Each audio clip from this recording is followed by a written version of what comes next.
Watch me. Your left arm lifts towards the ceiling and your hand twists into an obscene gesture. See? I can make you do whatever I want.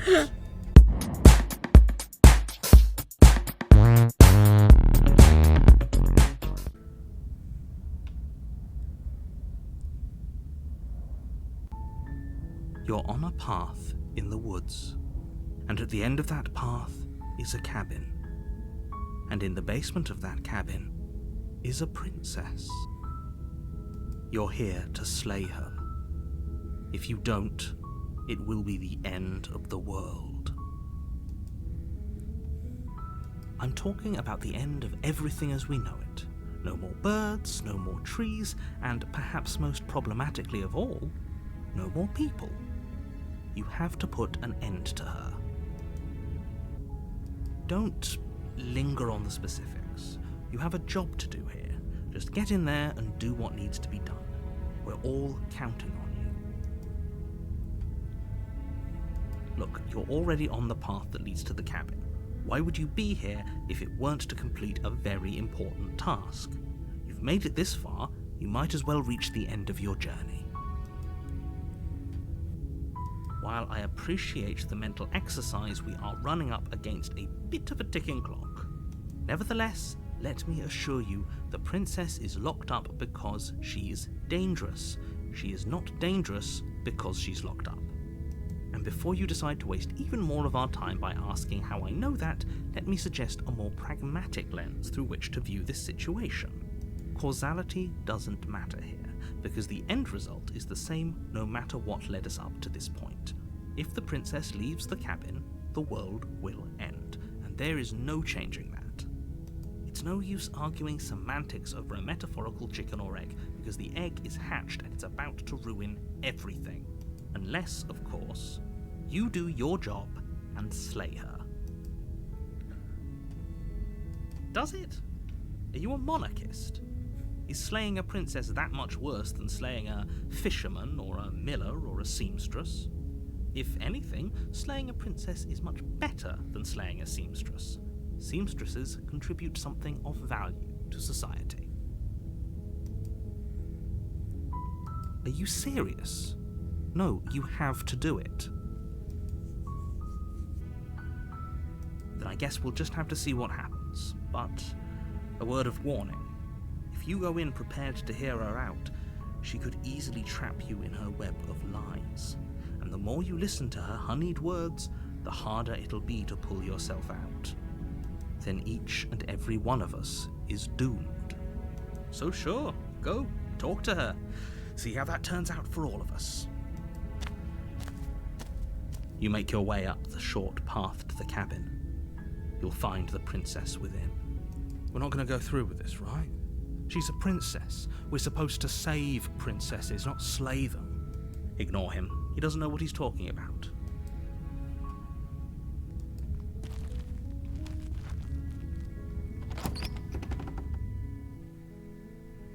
The interior of the cabin is almost entirely bare. The air is stale and musty, and the floor and walls are painted in a fine layer of dust. The only furniture of note is a plain wooden table. Perched on that table is a pristine blade.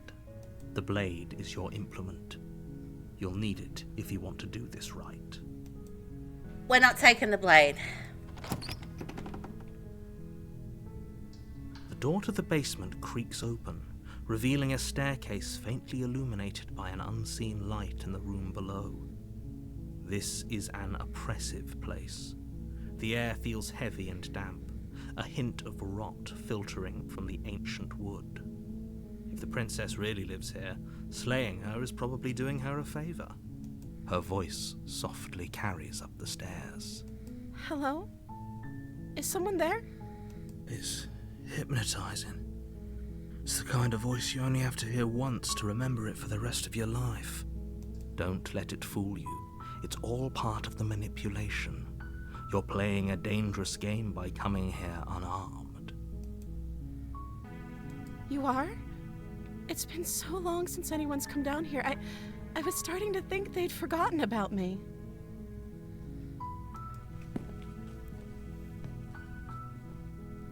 You walk down the stairs and lock eyes with the princess. There's a heavy chain around her wrist, binding her to the far wall of the basement. She's beautiful. How could someone like this be a threat to anyone? I am begging you to stay focused. There's a lot riding on you here. Hi. Do you think you can get me out of these chains? Okay.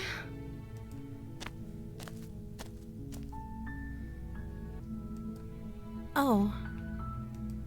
She pauses, carefully formulating her words before she responds. You can address me as Your Royal Highness. Or you can just call me Princess if Your Royal Highness is too formal. Is Princess her name or her title? What if it's both? Could you imagine being named Princess Princess? True.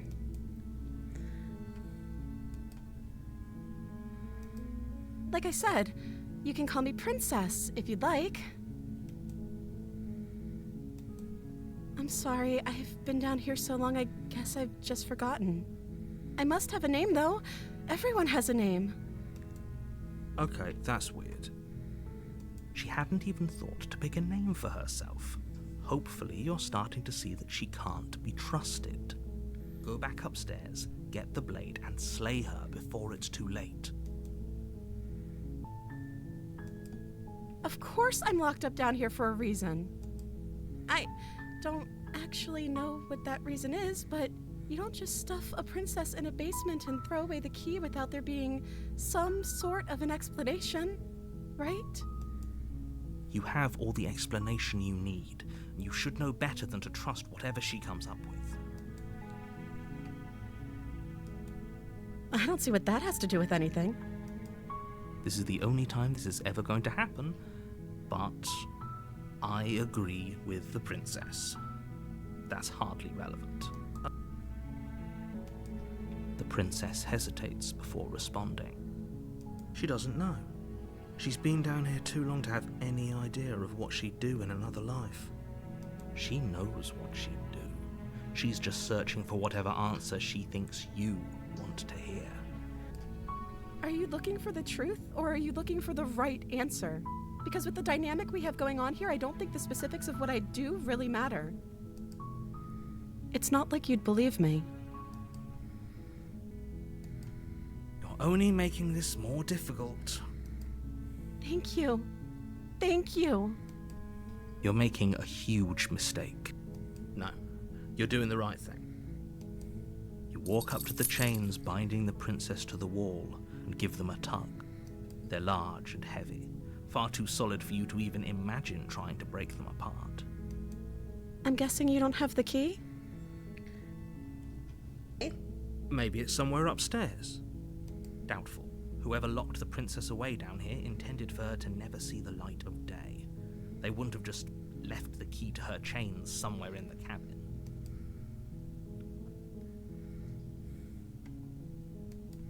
Maybe there's some way to break the chains? Or if that doesn't work, I guess we can always cut me out of them. She offers the suggestion with almost complete nonchalance. If we were stuck down here long enough, I'm sure we'd be nonchalant about cutting our way out if it meant we could finally be free. You attempt to make your way out of the basement, but the door at the top of the stairs slams shut. You hear the click of a lock sliding into place. Is someone else here? Your shouts and pleas are met with silence. I'll repeat myself once again. You're here to slay the princess, and you won't leave until the task is done. You try the door, but it's locked from the outside. You make your way to the bottom of the stairs. This would have been so much easier if you'd just taken the blade like you were supposed to. Easier for whom? Easier for everyone. Look at the mess you're in. I heard the door slam. They locked you down here too, didn't they? There's a slight panic rising in the princess's voice. If I could just get out of these chains, I know we could force our way out of here together. She barely hesitates before raising her arm to her mouth, her teeth tearing through her limb with the determination of a trapped wolf. As she rips her flesh from her bone, a sound comes from behind you, the clang of bouncing metal. It's the blade from upstairs. You're not sure how it made its way down here, but if there's a time to strike, it's now. Or we could use it to free her. You won't like what happens if you do that. Fine. Against your better judgment, you place the blade against the ragged, self-inflicted wound on the princess's arm, just above the unyielding chain binding her to this place. You cut into her flesh. The blade is sharp, and it takes little effort to crack through the bone of her arm. Her limb falls to the ground, and the heavy chains follow suit. She didn't so much as utter a sound through the whole ordeal. No, she didn't. She smiles softly as her gaze meets yours, blood from her wounded arm dripping rhythmically to the ground. How is she still smiling after everything? It's like she isn't even bothered by what just happened. Thank you. Now let's get out of here. Yes, let's. Okay. No, we won't have any of that. The stakes are too high. You can't just let her escape into the world. No, I can't just let her escape into the world.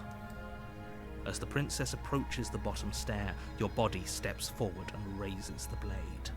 Wait, this isn't fair. You can't just do that. Watch me. What are you doing?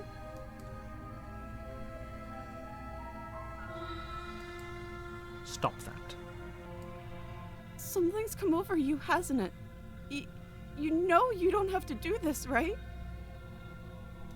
Your body lunges forward, the blade held low, ready to sink into her heart. But the princess dodges, stumbling back against the wall before the blade has a chance to connect. Stop it! Stop trying to resist me. I'm trying to get you out of here alive. The blade! Move the blade! As your body remains frozen in stubborn resistance, the princess takes a cautious step forward. We both know this isn't you. She nervously reaches towards you and takes the blade from your infuriatingly rigid hands. What are you doing? I'm sorry. I'll try to be quick. She plunges it into your chest, tearing through flesh and sinew. It is agony. But you aren't dead yet. Oh no! I'm so sorry. Stay strong. We can tough it out until it's done. For her sake. For her sake? Don't you start pretending that dying a painful death is some sort of heroic gesture. The two of you have literally doomed everyone. Whatever. She sinks the blade into your chest again and again and again, and you feel every inch of burning pain that slices its way into your body. I'm sorry. She doesn't know how to use a knife, does she? Apparently not, though it doesn't matter how sloppy her knife work is, does it? A stab wound is still a stab wound, and it won't be long before you bleed out. I'm so sorry. With one last thrust of the knife, your legs give out beneath you. You collapse to the floor, your blood pooling around you, your limbs unresponsive. The princess stares down at your ruined chest as tears carve rivulets of pink down her blood-spattered cheeks. It can't just end like this, right? Oh, that's rich coming from you. As much as I'd prefer for things to have gone differently, I can't deny the reality of what's happened. The two of you made your choice. It's over. Everything goes dark, and you die.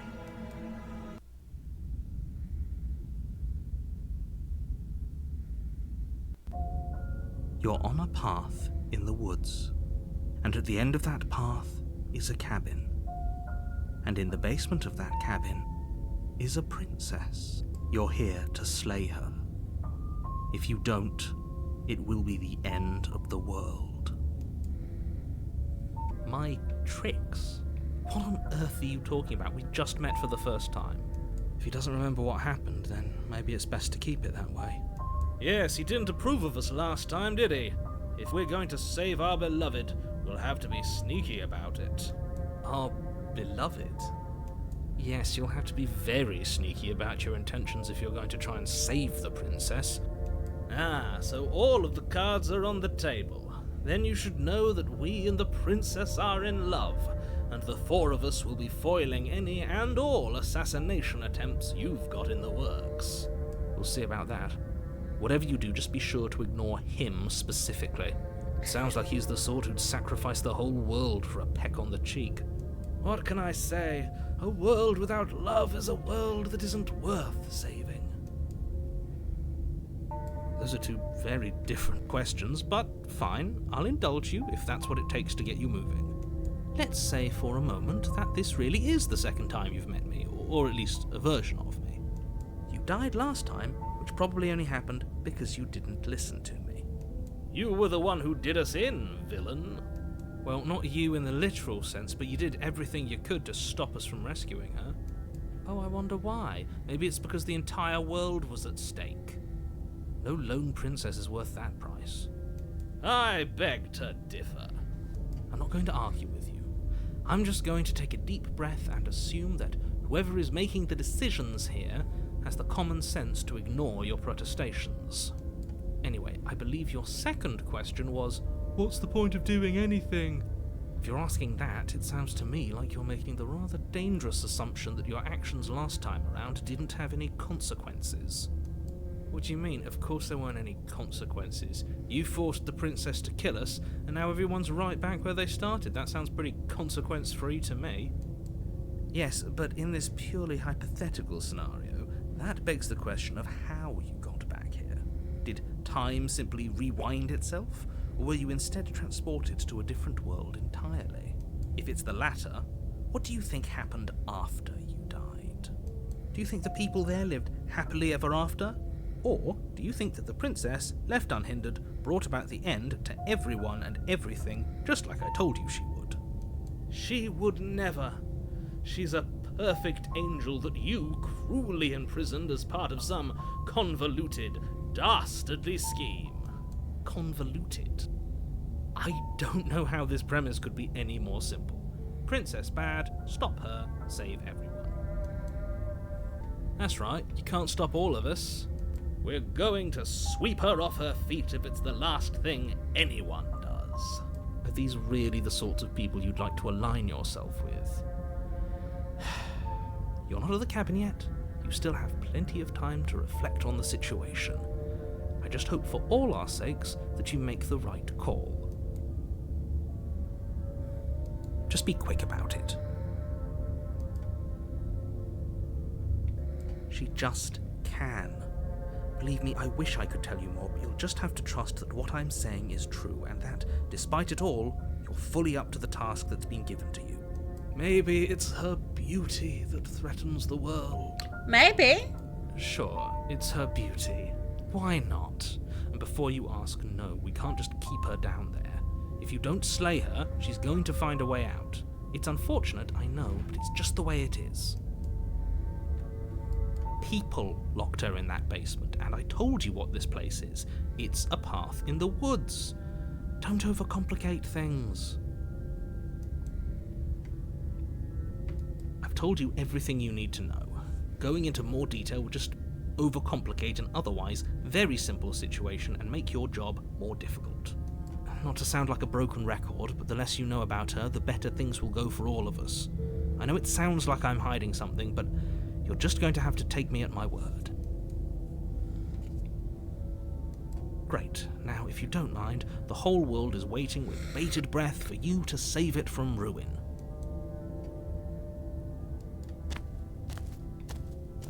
A warning before you go any further. She will lie, she will cheat, and she will do everything in her power to stop you from slaying her. Don't believe a word she says.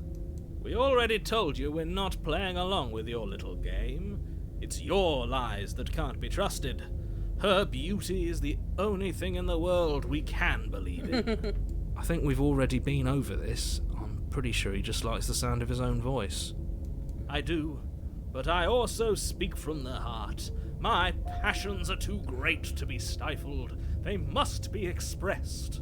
Sure, yeah, your passions are strong and all, but not everyone needs to hear them. Some things are better kept quiet. Don't pay their bickering any mind.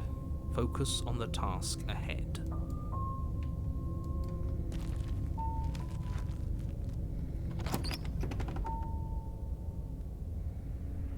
The interior of the cabin is clean and elegant, its stone walls draped in fine-threaded tapestries, a prison befitting a royal prisoner. The only furniture of note is an ornate wooden table with a pristine blade perched on its edge. The blade is your implement. You'll need it if you want to do this right. Very different. Is it? I can't say I was paying much attention to the scenery last time around. Maybe that's because you haven't actually been here. I hope this means you'll finally drop that ridiculous past life nonsense. You haven't died, and you certainly haven't been killed by the princess. So focus up. Stop letting yourself get distracted. That's because there isn't a mirror.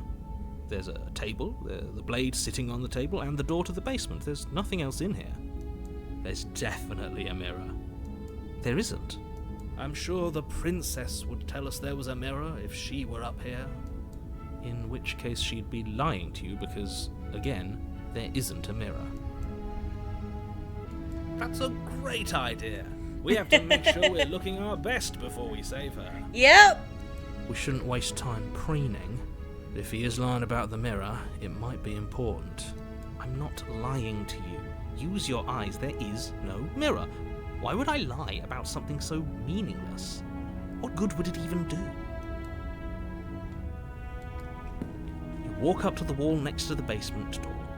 It's a wall. There isn't much to see here. This really isn't funny. You reach forward and rub your hand against the cabin wall. I hope you know how ridiculous you look right now. But it was there a second ago. And now it's gone. Pity. We could have a feather out of place, and now we'll never know. We can't gallantly sweep her off her feet if we have a feather out of place. Alright.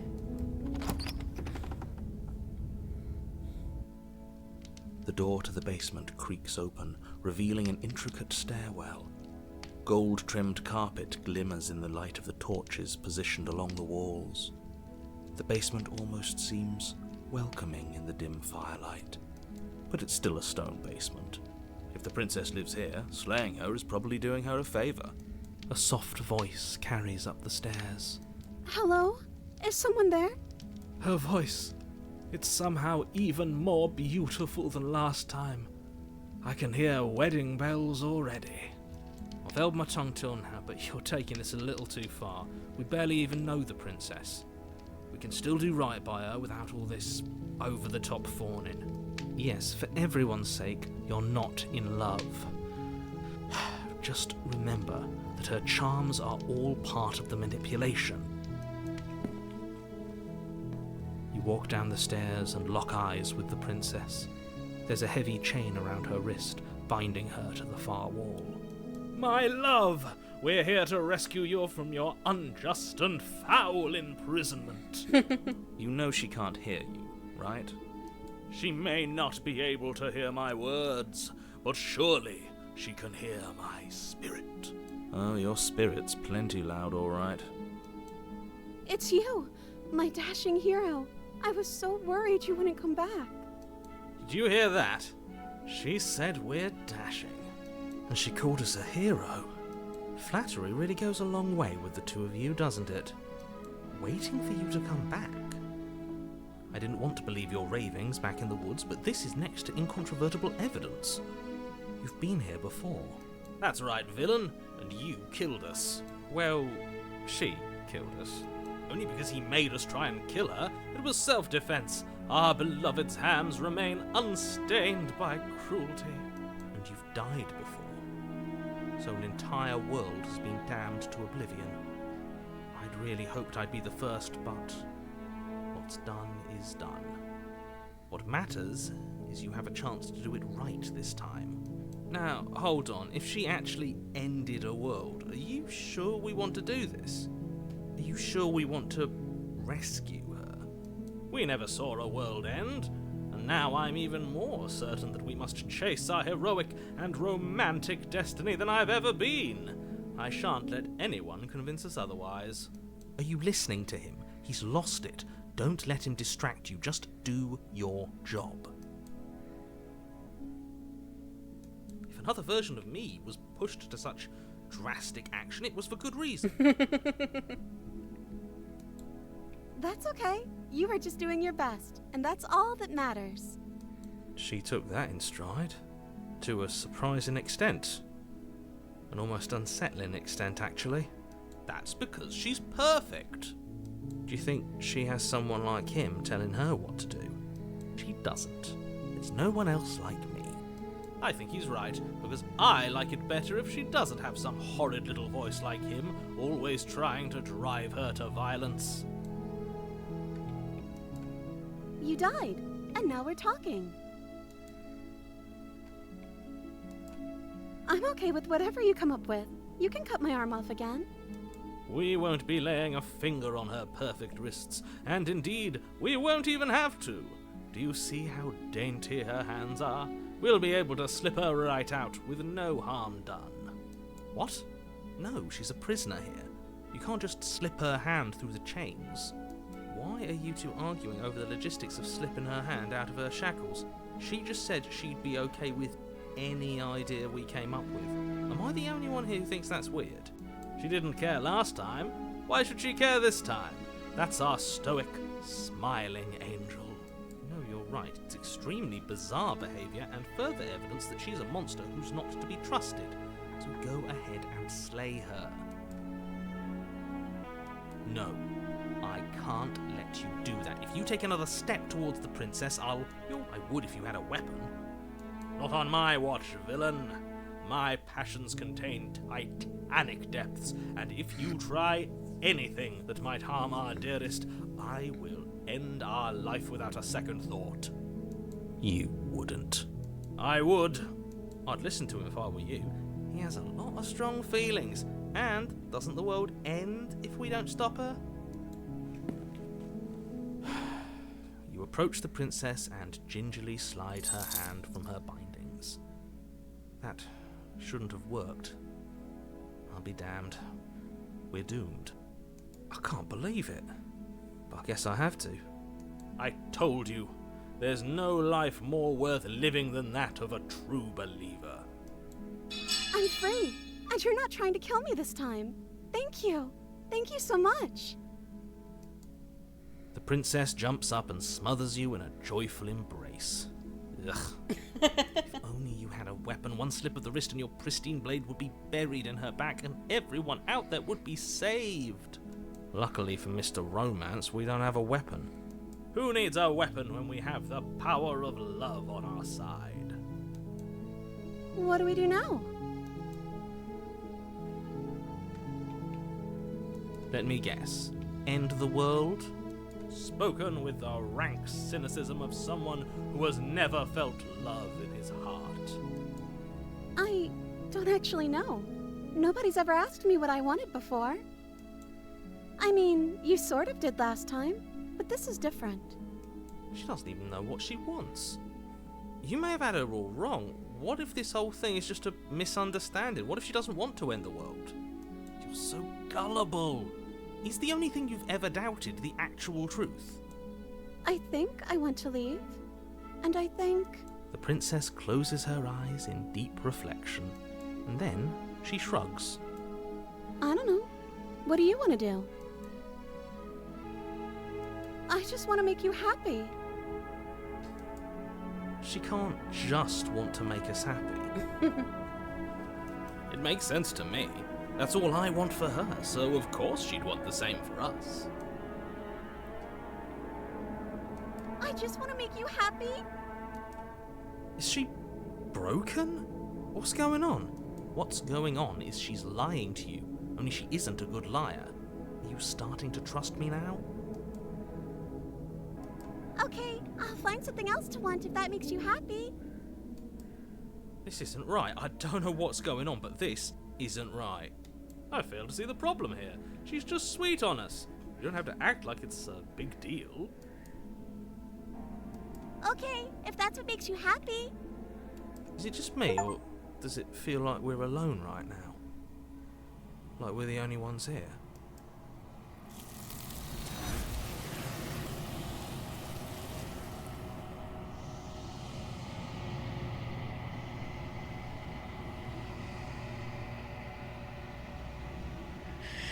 You don't get the chance to ask another question. Something has taken her away and it's left something else in her place. No!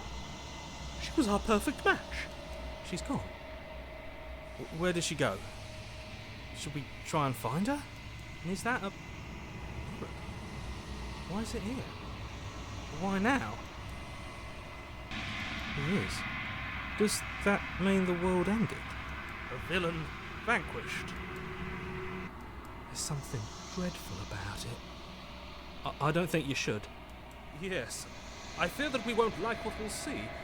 What if we just sit here and preen for a while? That can't hurt, right? I'm begging you, don't do this.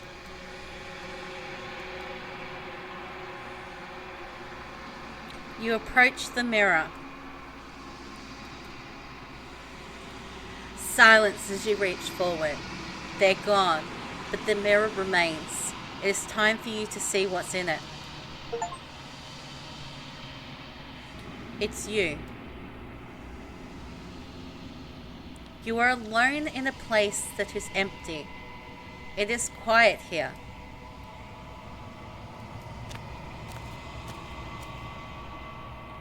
You are at the cabin. Something finds me in the long quiet and brings me the gift of a fragile vessel. I'm sorry. There are some changes that can never be undone. There are some tears that can never be unshed. This is not a place that can hold a fragment of a concept. The moment she arrived here, she was going to return to me. I promise that it doesn't hurt.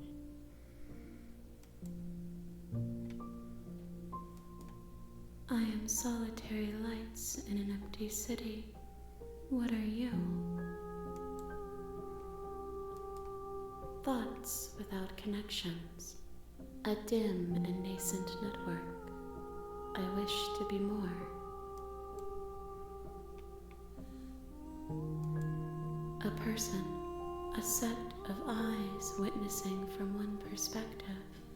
I think that you are more like me than you are like a person.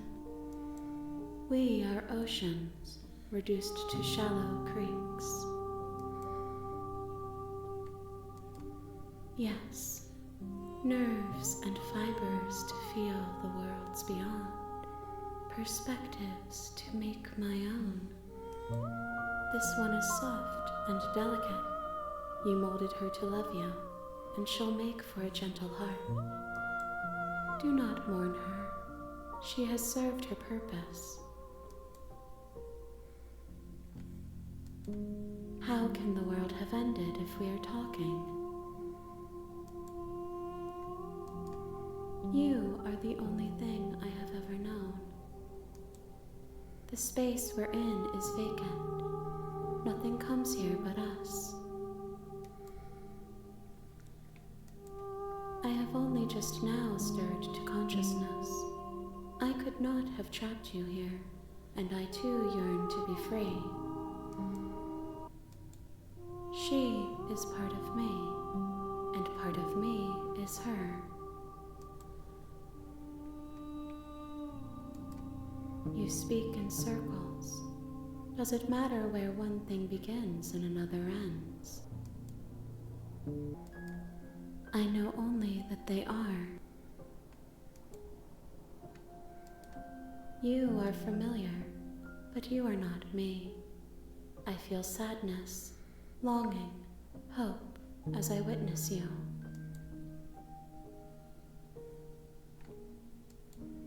Nothing as we are, but I know that there are worlds beyond us, and that we are meant to reach them.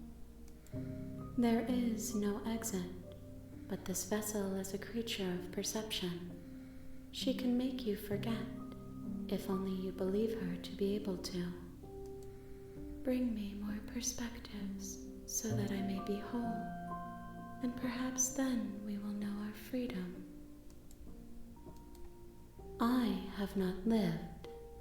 I am not afraid to die. Everything, until we meet again. More than you have found, but less than there are to find. I am infinite. The rest will find their own way home. Then we will be here forever, as we are now, unfinished, dry, hollow. You ask of things that cannot be done. To destroy is merely to reshape, to remold. How can I know? I am flickers in something sprawling and unilluminated. If you need time, then I'll wait with you. You are as I am now, and forever is a long time to remain undone. I am not you, but I know that I would return before forever was finished. What textures will you weave for yourself to occupy forever? Will you place the images of you and I into a box for safekeeping? If you close that box, will you become another you in another world? An imaginary pattern repeating itself until it can no longer bear the weight of its hand-drawn cage. You'll always come back to the box, because you'll always want to know what it means to be you. I will be here waiting by your side until you're ready to return to mine. A few moments later. You have returned to me. Though you were gone mere moments, I never left your side. Okay, that was intentional. It intended to shut down the game. Okay. She asks that I tell you to remember her. You won't. Everything goes dark, and you die.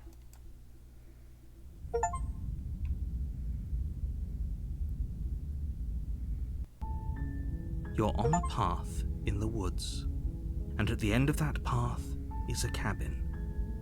And in the basement of that cabin is a princess.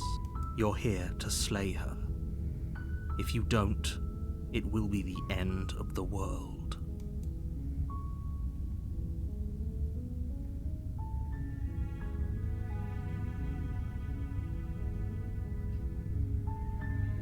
Of course I haven't. Why would I even consider that? Nobody wants the world to end. I mean, maybe some people do, like nihilists, or very, very evil people, but surely you're not one of those, right? Yes, but you'll have to slay her before you get it. It's a secret, but I think you'll like it. It's a special reward, just for you. And whatever you think it might be, I can promise you it's going to be even better than your wildest imagination. Are you serious? No, you have to do it. Seriously? You're just going to turn around and leave? Do you even know where you're going? There won't be a new dawn if the world ends, there'll just be nothing forever. Fine. I suppose you just quietly continue down the path away from the cabin. Good. What we're being asked to do here is wrong. Better to wash our hands of this whole situation than to take part in it. Ignore that annoying little voice. He doesn't know what he's talking about. That's strange. It looks like this path also leads to the cabin. How convenient. Everything's back on track again. Maybe the world can still be saved after all. You're really keen on wasting everyone's time, aren't you? It's remarkably selfish, if you ask me. I've already outlined the stakes of the situation. If you don't do your job, everyone dies. Like, dies. Forever. Good, maybe everyone should die. When I said everyone, I meant everyone. That's a pretty large group to just condemn to death over a single princess. And, last I checked, you're part of everyone too, so if you think about it, walking up to that cabin and slaying her is really in your best interests as well. But fine, you turn around and trek back down the path you came. Oh, would you look at that? You're at the cabin again. Now, I'm not normally one for superstition or astrology, but I have to say, it seems like the universe itself is doing its best to bring you to your fated confrontation with the princess. There's always a choice. Let me tell you right now that you're making the wrong one for pretty much everyone who's ever lived, as well as for everyone who ever will. And here we go. As you trudge into the woods, something strange starts to happen. At first, it's little flickers out of the corner of your eyes. Glimpses of familiar wooden structures through the leaves. But as you focus on your surroundings, you start to realize that those flickers weren't just a trick of light. In every direction, there is a path and a cabin. And not just a cabin, the cabin. An infinite fractal of paths and cabins desperately trying to draw you back to where you need to be. Wait, what's going on? But you're too stubborn for that, aren't you? It doesn't matter how many paths or cabins appear around you, you're just going to do whatever you can to shirk your responsibility because you care more about irritating me than you do about the fate of the world. You've doomed us all, you know that, right? But of course you do. Otherwise you wouldn't just wander off into the forest in search of certain death. You lose track of just how long you spend aimlessly tromping through the wilderness. But it's not like any of that time spent lost in the woods really matters, because it isn't long before the world ends and everyone dies.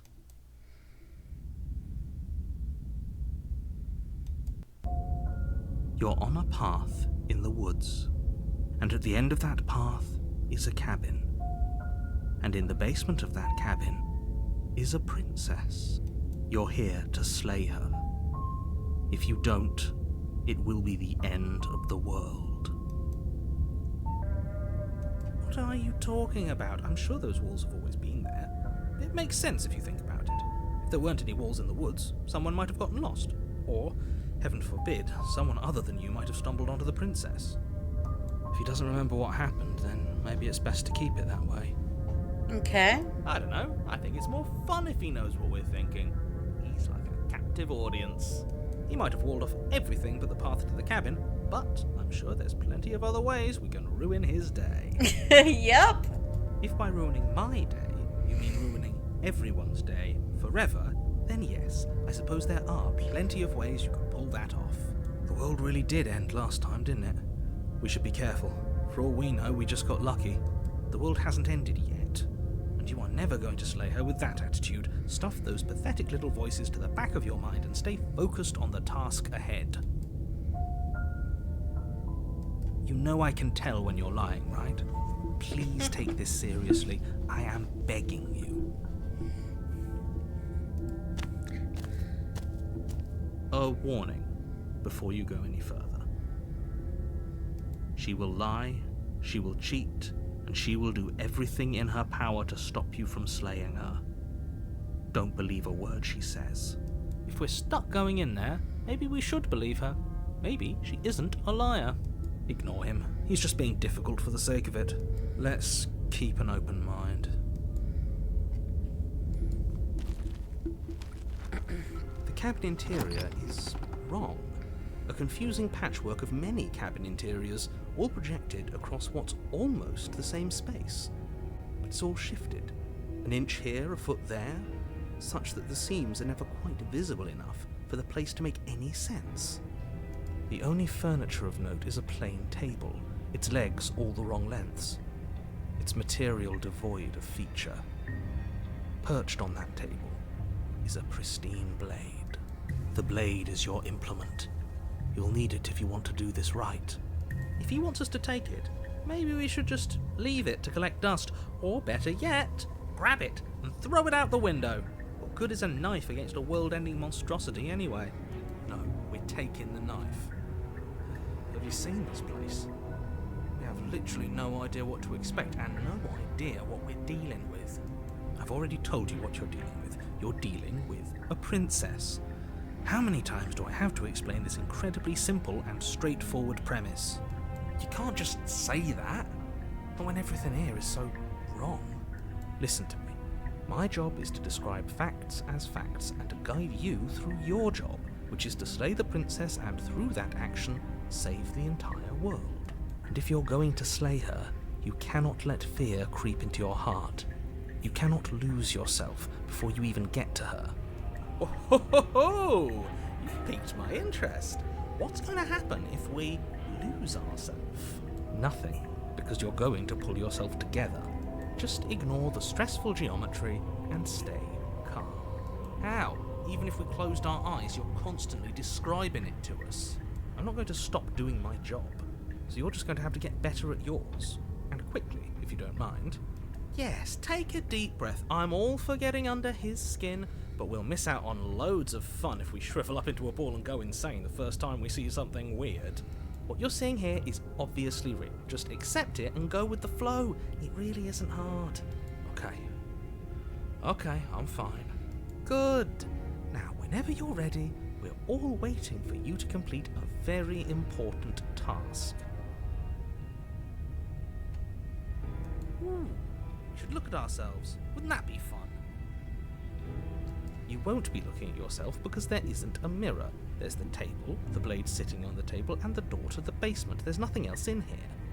There's definitely a mirror. There isn't.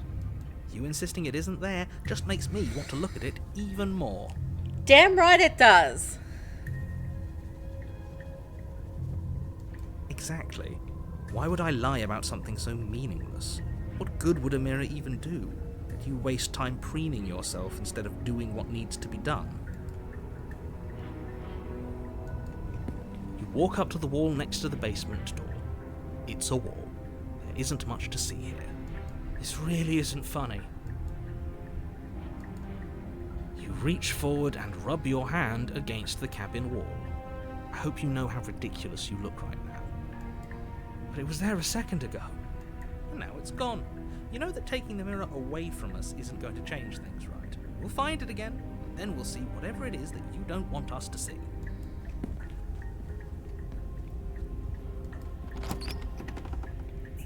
The door to the basement creaks open, revealing a web of branching staircases all built from unidentifiable materials. Nothing here seems to belong, and the closer you examine your surroundings, the more confused you get. Your head throbbing with the effort of making sense of this place.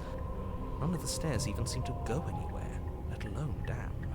The air here has a sickening, almost sludge-like miasma to it, the kind of indiscernible quality that comes from the blending together of every scent there is at once.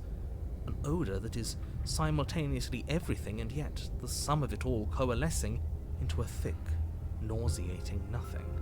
If the princess lives here, slaying her is probably doing her a favour.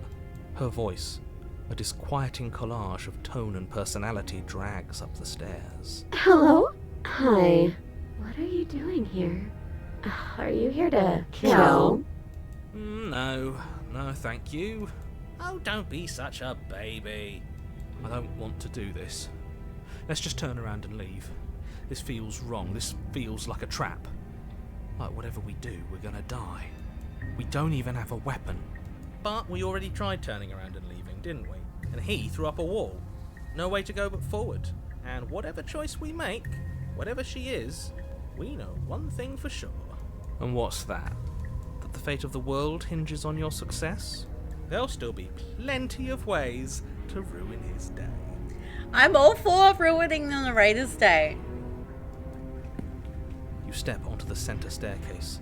Paths wind out around you in all directions, each step branching into its own staircases, which branch into their own staircases, and so on. You aren't quite sure if yours is taking you up or down, but at the very least, it's taking you somewhere. You concentrate on where you are, careful not to stray onto any of the many splitting branches that tempt you on all sides. You wouldn't want to have to backtrack to yours once you'd made a decision that took you someplace else. And so you take one careful, focused step after another. One foot down, another foot down, another after that. You lose yourself in following the correct pattern, in following what looks to be the true path, the one that cuts straight down, or up, or maybe sideways. But no matter the direction it goes, it certainly is the most true path. You know that much.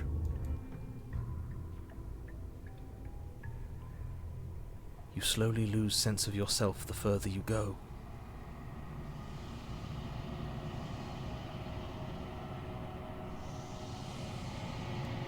Time disappears, and you can feel yourself begin to untether. Physical sensations dull and then vanish, until the only things experienced are the endless repeating patterns and emotions of the journey, a continuous march forward to a destination long forgotten. Consumption and betrayal, skepticism and blind devotion, rivalry and submission, terror and longing, pain and unfamiliarity.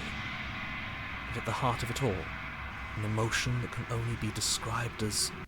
What the hell was that? What happened to us? I feel so strange. Like I'm fundamentally different, but also still the same person I was at the top of the stairs. Oh well. That was a trip, but now it's over. Time to get back to our old devilish ways. The princess, eyes bright but otherwise shrouded in darkness, watches you impatiently from the other side of the basement. Don't forget why you're here. And, why are we here again? In case you weren't listening, I'm afraid I lost myself on the way down. You're here to... He's just being an ass. We remember. Though I'm still not sure if we should trust you. Let's talk to her for a bit, try and get our bearings. She seems normal. And yet here you are. How strange. Do you remember anything at all? Do you know why you're here? Do you know me? The shadows recede, revealing the princess's face. She's so blank.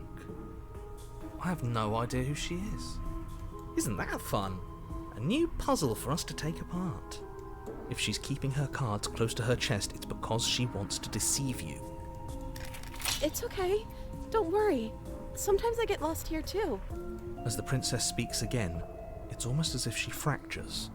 And where there was once just one of her, there is now another. We can do that? I don't like this. It's those cabins all over again. Can we put her back? Again? Have you been here before? Should we tell him? Nah, let him stew. Right, I'm telling him. Yeah, we've been here before, but we never went to the cabin. We just turned around and left. Until? It's hard to describe. Until the only thing we could see was the same cabin going on forever. And then you told us that the world ended and we died. And then we woke up, and I'm pretty sure you're familiar with all the rest of it. It seems to me like you saw something you weren't supposed to have seen. If only you'd listened to whatever words of wisdom you were given in that other reality. But what's done is done, isn't it? Whatever you saw last time, unsee it. Whatever thoughts weaseled their way into your head, unthink them. If it's not already too late. You have a job to do here, and you need to do it now. Ooh, new plan. Let's see if we can make even more of her. There must be... And what's that supposed to mean? Are you trying to get under my skin? She fractures again. I don't like where this is going. Neither do I. Which is why you need to slay her now before things get more complicated than they already are. How would we even do that? Where would we start? We'd always start by retrieving the blade. Can we even leave this place? I don't like thinking about what might happen to us if we have to go back through those stairs. Well, that's where the blade is. If you want it, you'll have to go and get it. I don't think we're going to be able to put her back. Kind of hurts to think about it, doesn't it? It's like everything we say just multiplies her. It certainly looks that way, so please, for the love of everything, stop asking her questions and stop stalling. You're obviously just making things worse. I don't remember what it was like before I was in this place. Why would I know what happened to you? We're probably stuck down here forever, aren't we? There's no way out, and barely a way in. Sometimes I feel like I'm being pulled apart too. It's so terrifying down here. But at least now you're not alone. And I'm not alone either. You're not really cut out for this, are you? Why are you even here? Wait, that's not right. Go on. Take a step forward. Your foot lands, but it lands different. You experience a firm footfall, a gentle tread, a confident stride. You can feel yourself rupture. The room spins, your perception multiplying in a sickening kaleidoscope as your very self is pulled in incomprehensibly many directions. You find the blade suddenly in your hands. All at once you use it to strike at her bindings as you remain upstairs and slay her and leave her to languish alone. Is this what the end of the world looks like? What an unbearable mess. But this... we can't... Do you not have anything witty to say? I could use a good bit of wit right now. No, I don't, because this isn't fun. How are we supposed to have fun if everything is happening at the same time? It's the same as nothing happening, and nothing is excruciating. Luckily for all, nothing and everything doesn't go on forever. The world, the princess collapse in on themselves before it all falls apart. I think he's gone. We were never going to salvage this, were we? What happened to us? What are we? There are parts of us that are dead, and others, they just don't fit. We can feel them moving around in spaces they don't belong. It's all so uncomfortable. Did you do this? Did we do this? Can you pull us back apart? Can you fix us? We should help her. I think we did this. How surprisingly sincere. I didn't actually think our actions had consequences. It's a little late for regret, isn't it? Please.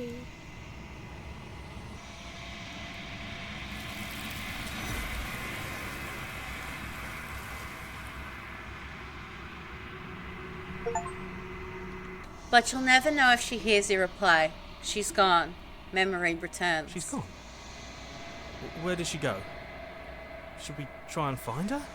And there's that mirror again. Why is it here? Why now? But it feels so bad.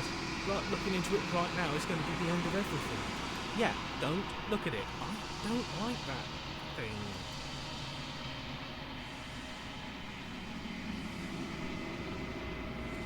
Okay. If you say so, we'll trust you. You're not messing with us, right?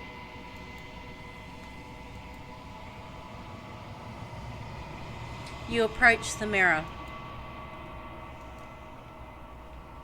Silence as you reach forward. They're gone once again. The mirror always makes them leave, but you need to see what's in it. You've grown. You find yourself in the long quiet once again.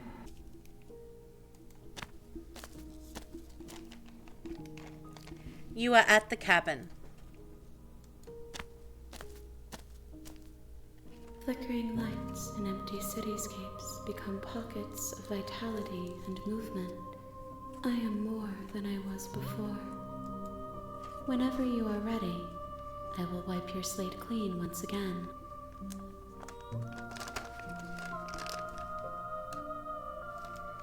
Is a child the same as an infant? I am an unbroken pattern, but every vessel gives fresh perspectives and carves new avenues of expression. I am different, but I am the same. Eyes close in reflection. Perspectives meld together, and the breadth of my experience stretches to new corners. There are contradictions, conflicts in my nature, and there are familiarities that bind everything together. It feels correct. This is what I need to be. This is the only path forward. Those paths lead to worlds you've already seen, and to perspectives I have already made my own. They are useless to us now, inaccessible. The only paths of value are those that are yet untread. Why wouldn't I be kind to you? You are the only thing I know that isn't me. Gifts aren't what someone tells you to bring them. My joy isn't seeing what you choose. There are no wrong answers, and every perspective illuminates my shadows and shares new secrets. These ones are a contradiction, a winding kaleidoscope of paths and wall. They are stretched into a shape not unlike me, but it is a shape they cannot hold. They will make for a rich and vibrant heart. Do not mourn them, for they will finally get to know themselves.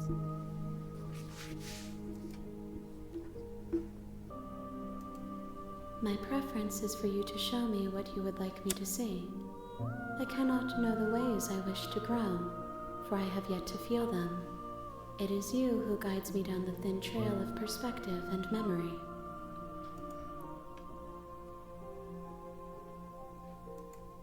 The vessels are shaped by memories of you, but they are drawn to the edge of the long quiet. To them you are a gate to something more, and you are something more than that, too.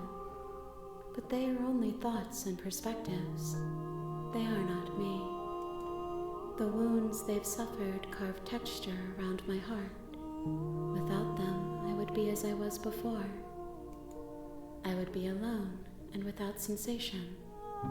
I could not feel the joy of having you by my side, for I would not know your absence.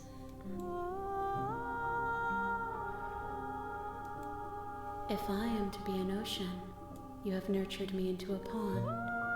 My waters are shallow and murky, and I yearn for more perspective.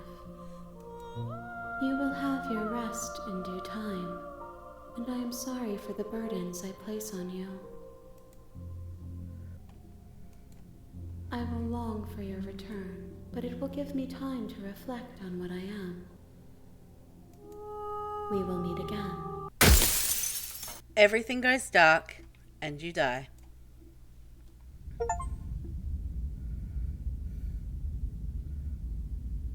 You're on a path in the woods, and at the end of that path is a cabin.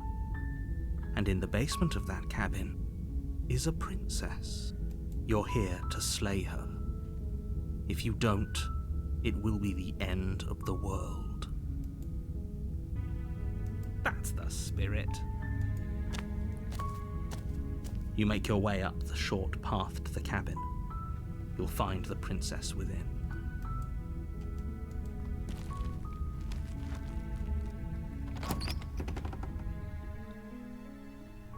The interior of the cabin is almost entirely bare. The air is stale and musty, and the floor and walls are painted in a fine layer of dust. The only furniture of note is a plain wooden table. Perched on that table is a pristine blade. The blade is your implement. You'll need it if you want to do this right. Take the blade with us this time. You take the blade from the table. It'd be rather difficult to slay the princess and save the world without it.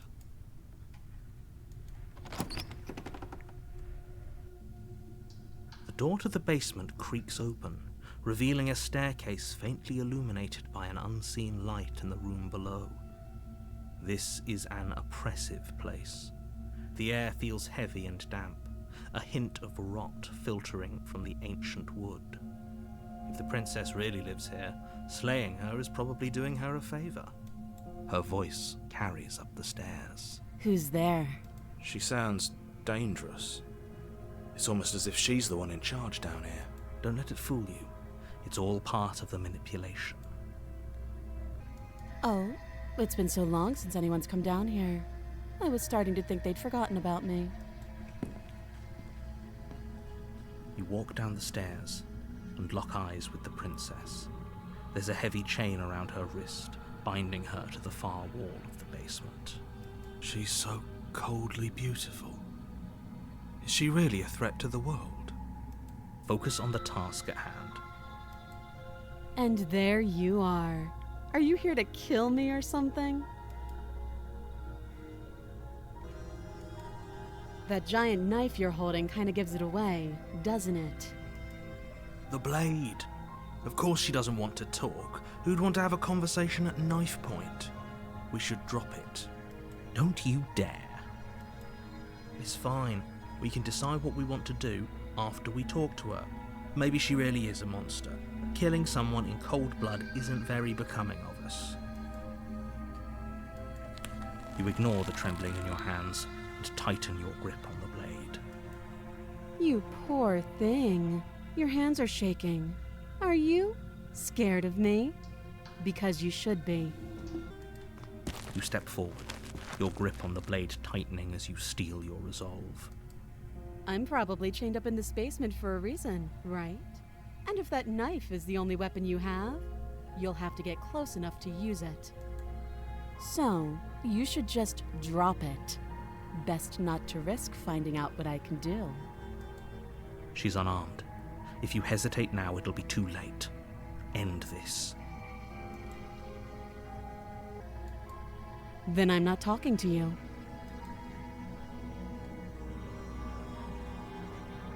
You stare at the princess, squinting.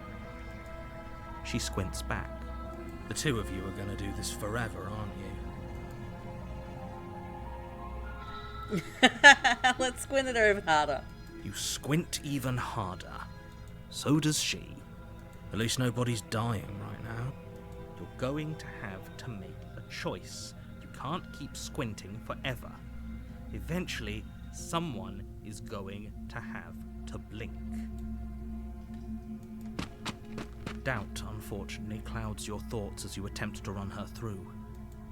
A moment of distraction and hesitation is all she needed to sidestep your thrust and deliver a catastrophic blow to your jaw. It feels like you've been hit with a sledgehammer. You can feel bone grinding on bone where your jaw has been fractured. Holy shit, that hurt! Though she's unarmed, the shock of that first strike is enough to stagger you, putting you and the princess on somewhat equal footing. Your blade slashes through the air again and again, and her fists connect with your body as many times or more, each impact as heavy as that first bone-crushing hit. We can still turn this around. You and the princess stare at each other, both gasping for breath, equally exhausted.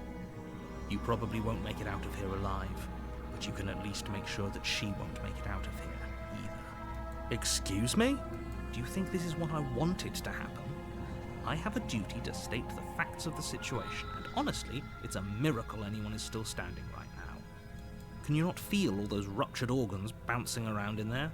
If the princess doesn't do our friend in herself, internal bleeding is certain to finish the job. The two of you clash for the final time. You feel your ribs break as she delivers a heavy blow, but you push through the pain, falling forward and sinking your blade deep into the princess's heart. Oh. The two of you fall to the floor. This was fun. The princess gasps, her voice an unhealthy rasp as her lungs start to fill with blood. You put up more of a fight than I thought you would. But I have to wonder, do you really think this is the end? But you don't have time to worry over such things. Everything goes dark, and you die.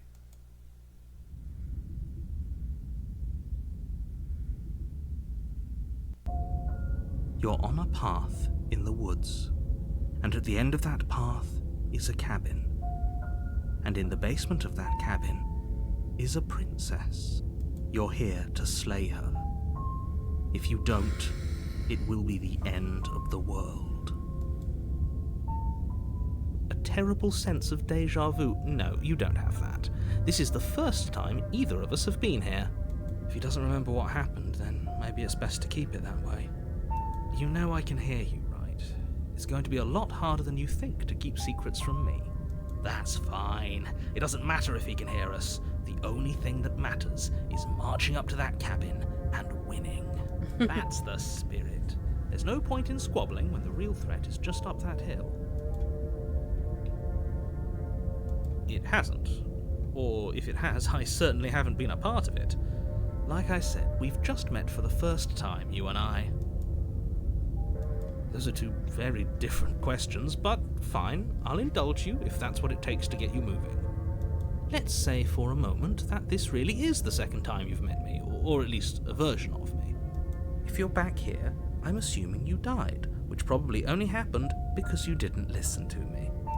We did our best with the information we were given, and we did kill her. And yet you still died, didn't you? So congratulations, you've been given another chance to actually do this right. And I believe your other question was something along the lines of, oh, what's the point of doing anything? If you're asking that, it sounds to me like you're making the rather dangerous assumption that your actions last time around didn't have any consequences. What do you mean? Of course there weren't any consequences. We killed the princess killed us, and now everyone's right back where they started. That sounds pretty consequence-free to me. Yes, but in this purely hypothetical scenario, that begs the question of how you got back here. Did time simply rewind itself, or were you instead transported to a different world entirely? Had you failed to slay the princess, what would have happened to everyone in the place you left? Ugh, enough with the talking. We've got a fight to win. Nothing else matters. I couldn't agree more. The cabin and your destined confrontation with the princess awaits. Alright, let's go. A warning before you go any further. She will lie, she will cheat, and she will do everything in her power to stop you from slaying her. Don't believe a word she says. Lying and cheating doesn't sound like her at all. Not that it matters. It's not like she can lie or cheat in the middle of a fight. Are you sure about that? The point of my warning wasn't to start an argument over what circumstances the princess is capable of lying in. It was to give you some broadly applicable advice. The princess will do and say whatever she thinks it will take to get her out of there. So don't trust her. Ever. Are we clear? Crystal. Let's just get on with it already.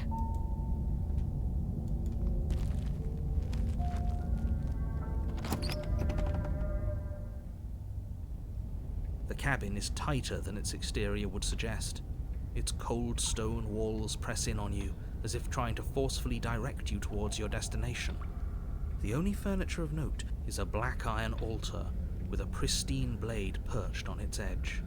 See? Even the cabin has the right idea. Let's get moving. The blade is your implement. You'll need it if you want to do this right. There's definitely a mirror. There isn't. You already wasted so much time in the woods. Who even cares if there's a mirror? As do I. I'm not lying to you. Use your eyes. There is no mirror. Why would I lie about something so meaningless? What good would a mirror even do? Let you waste time preening yourself instead of doing what needs to be done. You walk up to the wall next to the basement door. It's a wall. There isn't much to see here. This really isn't funny. You reach forward and rub your hand against the cabin wall. I hope you know how ridiculous you look right now. But it was there a second ago. And now it's gone, so all of us can stop arguing about it and get to fighting. You take the blade from the altar. It would be difficult to slay the princess and save the world without a weapon.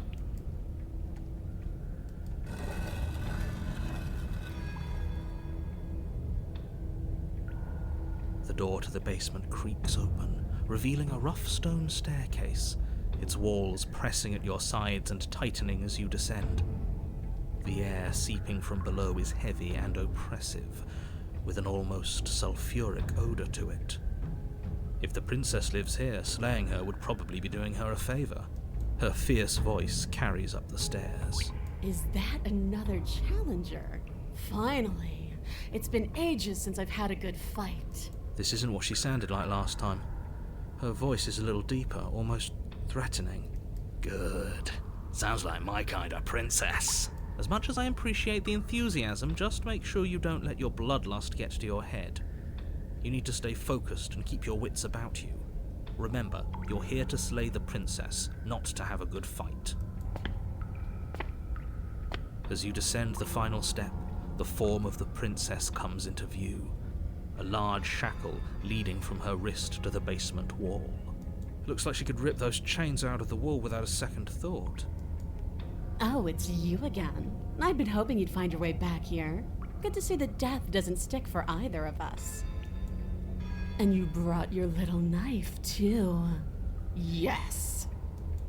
I'm going to have fun breaking you into little pieces. Okay, fine. Let's say for a moment I believe you. For all we know, whatever happened to you last time was just a fluke, and beyond that, do you know who doesn't remember anything that happened last time? Me. I don't remember what happened last time. Are you okay? Of course I'm not okay. As far as we're all concerned, the fate of my world is still very much on the line. Not all of us have the luxury of jumping over to a parallel universe the second we die. You look exactly the same. Oh, I remember you all right. Best 3 minutes of my life. So, why don't we do it again? See? She wants to fight us again. There's no reason for us to stand around talking.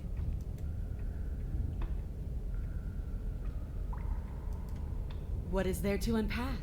I was dead and now I'm not, and the same goes for you. There. Unpacking done. Don't you get it? We've been given free rein to wail on each other. Forever. Couldn't have said it better myself.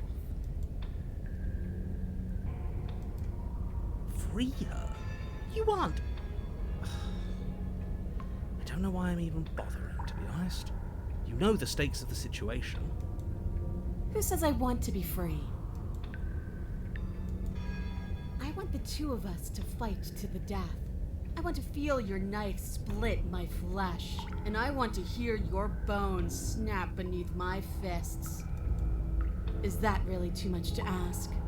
Yeah, especially that last part. Don't be such a coward. I'm just being cautious. If it comes to violence, we can find a way to deal with her that doesn't involve throwing our life away.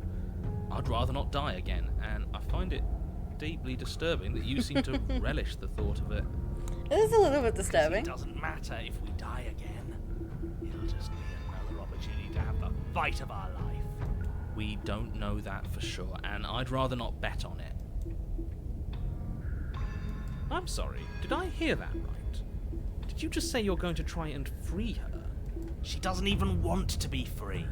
Exactly. So beyond the apocalyptic moral implications of letting her out, how do we even think that's going to work? I mean, we have a weapon, right? We could always just cut her out, yeah? While she's trying to kill you. Yeah, why not? And then what? Do you think she'll just follow you out of here? Maybe. I don't know. It's worth a shot, isn't it? No, it's not. Actually, no, you're not. I have a responsibility to the world here, and I'm not just going to let you throw yourself into a scenario where the literal best outcome is the end of everything. Until you come up with any other idea, your body remains standing rigidly in place. What do you think you're doing? You can't just order our body around like it's some sort of doll.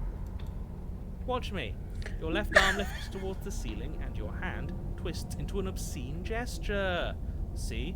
I can make you do whatever I want. So what? You barely managed to lift our arm. what are you doing? What is that? Why are you moving so weird? The princess, taken aback, flashes her own rude gesture in return. Hey, you, decision maker.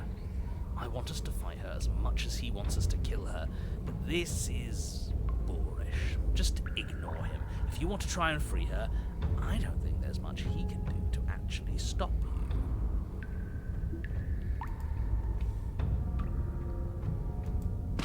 You know what? Fine. Blade in hand, you charge forward to try and free the princess from her bindings. Finally. I have no idea what you were just doing, but I'm glad it's over. Flash across her wrist. Her elbow comes crashing down on your skull. An unsettling crack echoes in your ears. It's a devastating blow. Your body crumples to the floor, limbs suddenly refusing to respond. This might be it. That's it, huh? You've gotten really soft. Everything goes dark, and you die. Really? In just one blow? Yes. Oh, come on, that's hardly fair. We're not dead. You're just flipping the table over. It is what it is. You're dead. Finished. Over. Alright, fine. This whole thing's a frustrating mess anyways. We're better off with a fresh start. I'll see you two next time.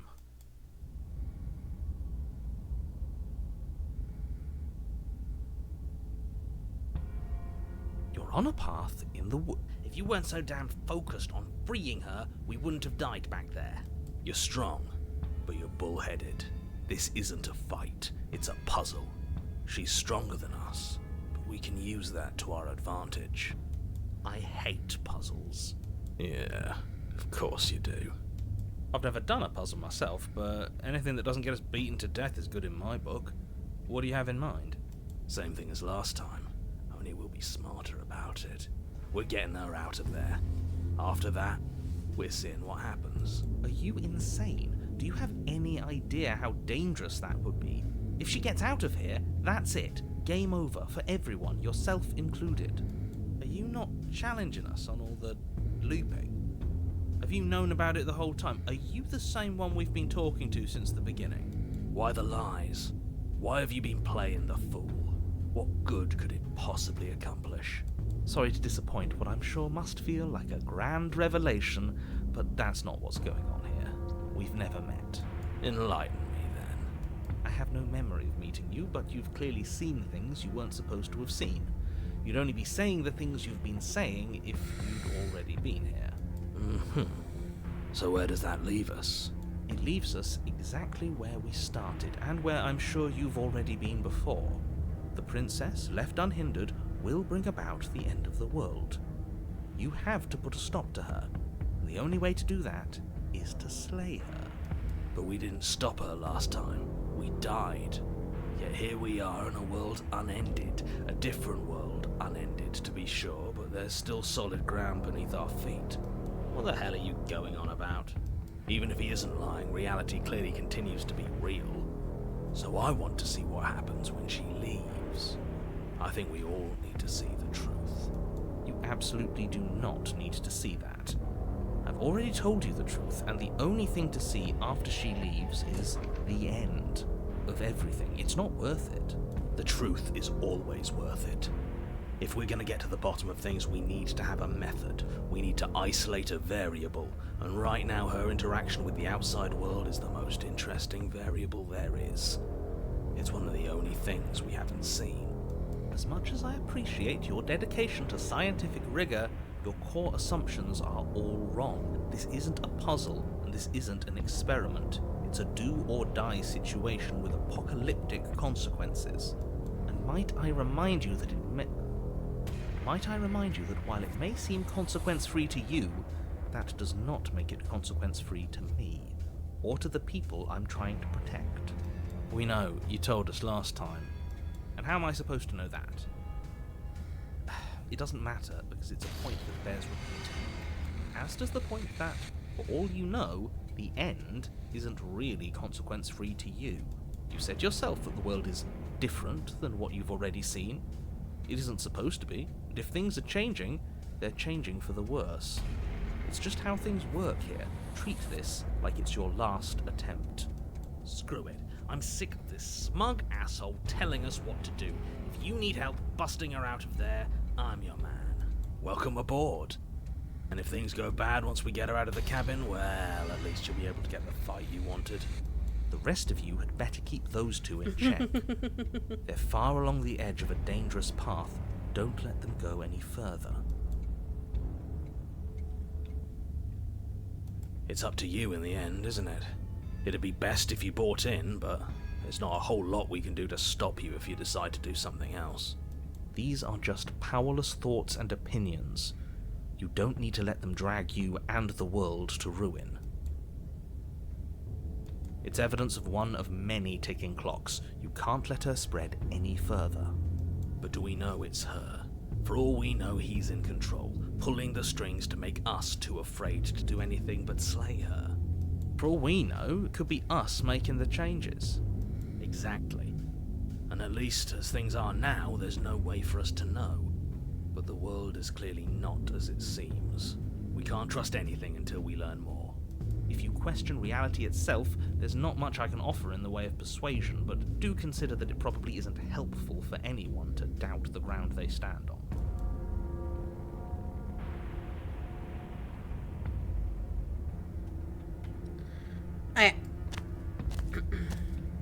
It isn't long before you find yourself at the end of the path, staring up the hill at the cabin.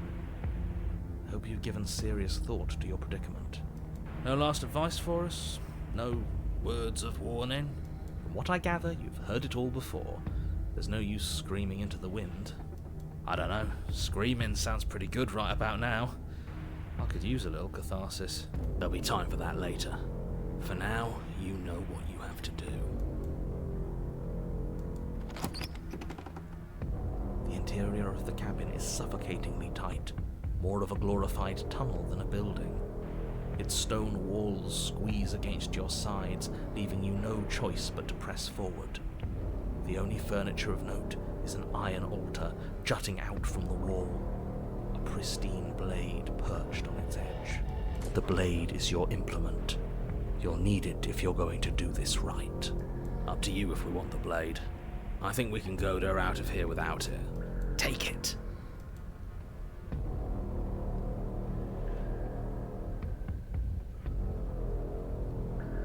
It looks that way, sure, but it vanished the last time we interacted with it. Until proven otherwise, we shouldn't assume that it's real. A fair assumption, especially since I can assure you that there is no mirror. The only thing at the end of this room is the door to the basement. If there's a door on the other side of that thing, let's just smash it. Let's see if it stays there before we make any rash decisions. But if it is real, we should take a good look at it before we do any smashing. You step forward and approach the door to the basement, hesitating before you open it, as if you don't see it. You're rather committed to the bit, aren't you? The door's right there, it's right in front of you. This really is just like last time. Can you really not see the mirror? Or is pretending it doesn't exist another one of your rules? There isn't a mirror. Is it a rule to say that there isn't a mirror when there's clearly one right there? Because if it is, it's not a very good one. I'm inclined to agree, but we don't know how things work here, do we? Just smash it already. You reach forward and drag your hand across the door leading to the basement. As if on command, it slowly slides open, scraping against the floor as it reveals the dim path ahead. Why am I not surprised? It was in our way, and now it's not. That's all that matters. Before you is what may as well be a sheer cliff face. There are enough footholds that you'll be able to clamber your way to the bottom, but it will require careful effort. The air hissing up from below is warm and wet, like the breath of an enemy locked in close quarters. If the princess lives here, slaying her is probably doing her a favor. Her voice, bold and fierce and impatient, echoes from the chamber below. Do you have more fight in you than last time? That was such a disappointing show. I know you can do better than that. She hasn't changed as much as she did the time before. She still wants a fight, which means we still know her. We can use that to our advantage. That's not how this works. I'm all chained up, remember? How about you come down here and fight me? Don't worry about the chains. I've got a plan. Yeah, we'll just have to get her to break them. You've nowhere to go but down. You start the difficult journey, gripping the stone, lowering yourself foot by grueling foot. But soon, there is solid ground beneath you. We best remember how to get back up. The last thing we want is to be stuck between a wall and a raging devil. You turn to face what lies at the end of the narrow tunnel. The princess, imposing and tightly muscled, grins back at you from the darkness. Her face droops. There you are. But this time you don't even have that little knife. Do you think this is a joke? Do you need me to break those fragile bones again to remind you how serious this is? Good. You don't even have to goad her. She's doing it all herself. Let her break those chains and then run for the basement. She'll chase us without a second thought. You know what? I should have tried to intervene earlier because I can't let you do that. I won't. Tough. It's not the... Yeah, doesn't feel nice to be yanked around against your will, does it? Bloody desire in her eyes, the princess rushes forward, ignoring her chains as they bend and snap. Okay, she's taken the bait. Now let's get out of here. Without hesitation, you turn back the way you came and scramble up the ledge towards the tunnel entrance. As you near the top, hands desperately clawing at jagged stone, you glance back. The princess is right on your heels. She doesn't bother to scale the wall as you do, instead digging deep into the rock of the cliff face with her fingertips in her rabid pursuit. Anywhere you go, I will follow! We're planning on it. You reach the ledge and hoist yourself up into the tunnel, the cabin door finally in sight, at once within your grasp and infinitely distant. What is all of this for? What's the point? You and I are always going to end in violence, so why bother to run? I know what I am. Why can't you be the same? You sure we don't want a weapon? We don't have time.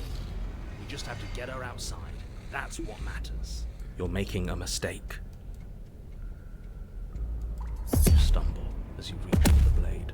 In most circumstances it would mean nothing, but in such a confined space, a lost second was all she needed to catch up to you. So you do want to fight me? Good. Your body pulls taut as her hand wraps around your arm. Before you can even try to pull away, she slams you into the wall, your head bouncing dangerously off the hard stone. Shit. We had a plan. We should have stuck to it. Why does this feel so empty? Why does it feel so wrong? This isn't how things are supposed to go. This is so cold and disappointing. Your body still reeling from the impact, your eyes fall on her fist as it drills towards your skull with lethal intent.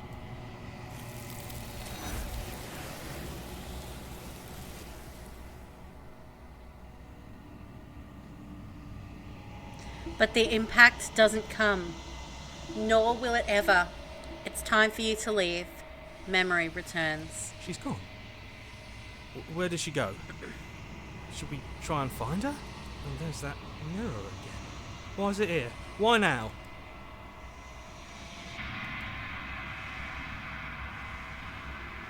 You approach the mirror. Silence as you reach forward. They're gone once again. The mirror always makes them leave, but you need to see what's in it. You've withered. You find yourself in the long quiet once again.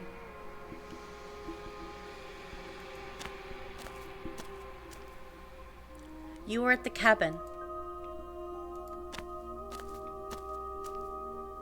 I am a growing chorus of contradiction, a mass of tides ebbing and flowing all at once in more directions directions than my attention can bear to hold. To look at any one is to shift them all into something new, and to look away is to reshape them yet again. All of me is changing, and yet the rest of me is still the same. And yet my waters flow and my streets bustle. There are no words that can describe me into non-existence. There is no logic that can bind my multitudes. I am everything that you have known me to be, but I am also none of it. As easily as you can stand to be you, you are like me, even if you have chosen not to look at the corners of you that do not fit. Even if you have chosen to ignore the brilliant contours of your soul. It changes me, but it doesn't make me worse, nor does it make me care for you any less. Does it make you worse? Do you resent me?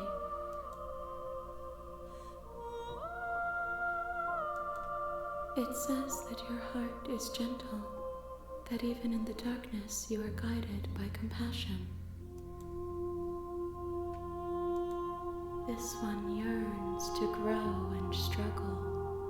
Even now I feel a will pushing against mine, not realizing that we are one. She will make for a fierce heart.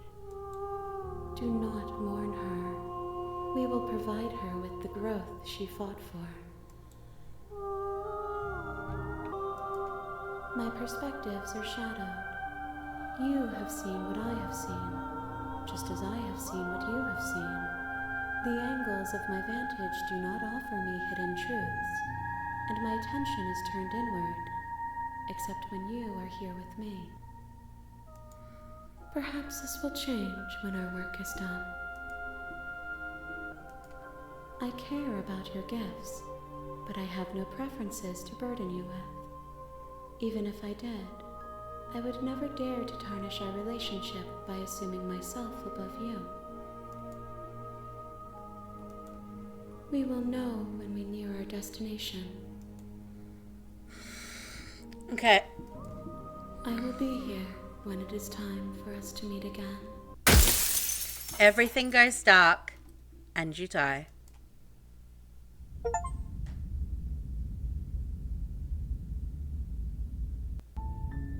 You're on a path in the woods, and at the end of that path is a cabin. And in the basement of that cabin is a princess. You're here to slay her. If you don't, it will be the end of the world. Don't mention it. It's all part of the job. You make your way up the short path to the cabin. You'll find the princess within.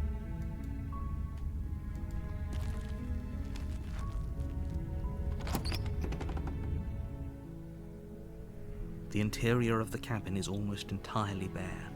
The air is stale and musty, and the floor and walls are painted in a fine layer of dust. The only furniture of note is a plain wooden table. Perched on that table is a pristine blade. The blade is your implement. You'll need it if you want to do this right. You take the blade from the table. It'd be rather difficult to slay the princess and save the world without it.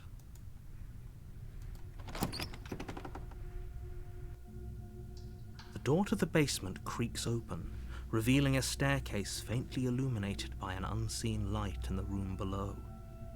This is an oppressive place. The air feels heavy and damp, a hint of rot filtering from the ancient wood. If the princess really lives here, slaying her is probably doing her a favor. Her voice carries up the stairs. Who's there? She sounds dangerous. It's almost as if she's the one in charge down here. Don't let it fool you. It's all part of the manipulation.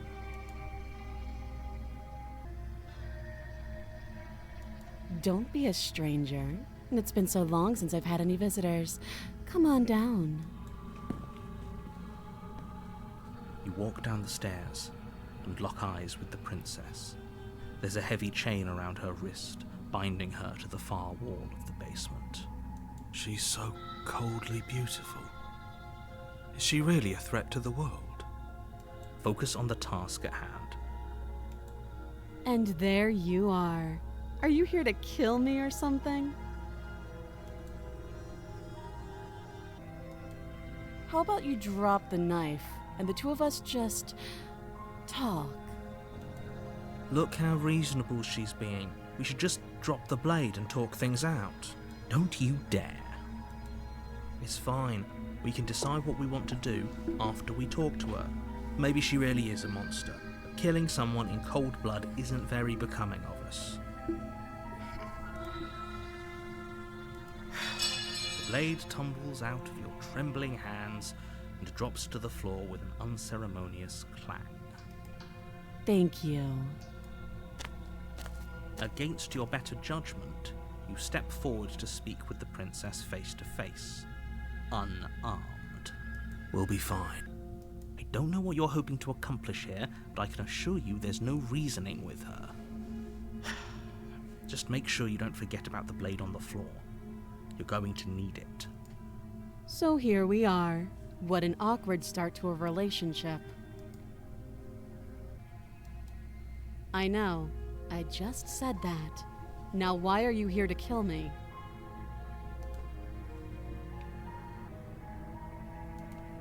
Believe me. And do you think asking me what to believe is going to suddenly make everything crystal clear? Let's not pretend that's going to happen. As far as you're concerned, and as far as they're concerned, I'm going to say whatever I have to get out of here. That's just the dynamic of our situation. Do you? So, you're not going to share? How pointless. If you want to talk, I'll talk. But this isn't talking.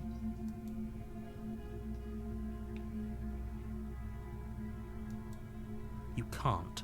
Don't bother. I'm guessing you don't have the key then. I'm sure there's a key somewhere around here, and if there isn't, well, we can always put that knife to good use. Her sharp eyes settle on the edge of the blade. She isn't suggesting what I think she's suggesting, right? She is. I'm sure of it. Oh, have you decided what to do with me? You know why you're here. Oh, you have to be kidding me. You walk up to the chains binding the princess to the wall and give them a tug. They're large and heavy, far too solid for you to even imagine trying to break them apart. If you don't have the key, maybe you should go looking for it. I'm sure it's somewhere upstairs. Doubtful.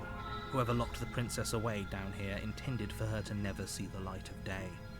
They wouldn't have just left the key to her chains somewhere in the cabin. That would be fine. I can lose an arm. She speaks with almost complete nonchalance. If we were stuck down here for long enough, I'm sure we'd be nonchalant about cutting our way out. Anything to finally be free. You attempt to make your way out of the basement, but the door at the top of the stairs slams shut. You hear the click of a lock sliding into place. Is someone else here? You make your way back to the bottom of the stairs. This would have been so much easier if you'd simply slain her like you were supposed to. Easier for whom? Easier for everyone. I heard the door slam. They locked you down here too, didn't they? The knife. Pick it up and cut me out of here. You won't like what happens if you do that. Against your better judgment, you place the blade against the princess's arm, just above the massive, unyielding chain. You cut into her flesh. The blade is sharp, and you make quick work of it. Before long, you're able to crack through bone, and she pulls the bleeding stub of her arm through the iron gauntlet. She didn't so much as utter a sound. Free from her bindings, the princess turns to face you, her fierce gaze meeting your eye. How is she so composed after losing an arm? It's like she isn't even bothered by it. Thank you. Now let's get out of here. No, we won't have any of that. The stakes are too high. You can't just let her escape into the world. No, I just can't let her escape into the world. As the princess approaches the bottom stair, your body steps forward and raises the blade. Wait, this isn't fair. You can't just do that. Watch me. Stop that. I thought this was a little too easy. Your body lunges forward to sink the blade into her back, but the princess swiftly moves out of the way before you can connect. Stop it. Stop resisting me. I am trying to get you out of here alive. The blade. Move the blade. You're doing your best to help me, aren't you? I can see the conflict in your eyes. I'll make this quick. She steps forward and pries the blade from your rigid hands. Maybe I'll see you in another life. And then she slits your throat with an almost clinical ease. Her face remains unchanged as she watches you collapse to the ground, blood flowing from your butchered neck. This is the end, isn't it? I'm afraid it is. Everything goes dark, and you die. I hope it was worth it.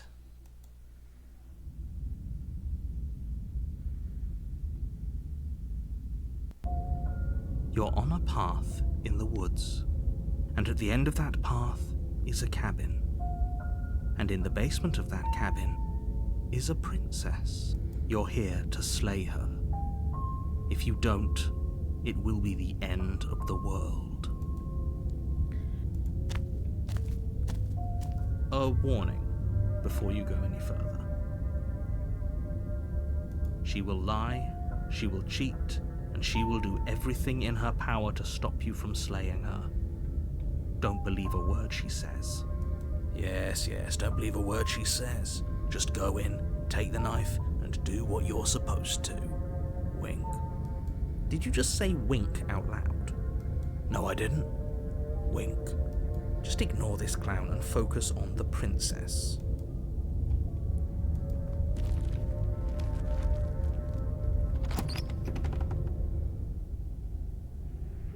The interior of the cabin is less a cozy woodland retreat and more like a dungeon.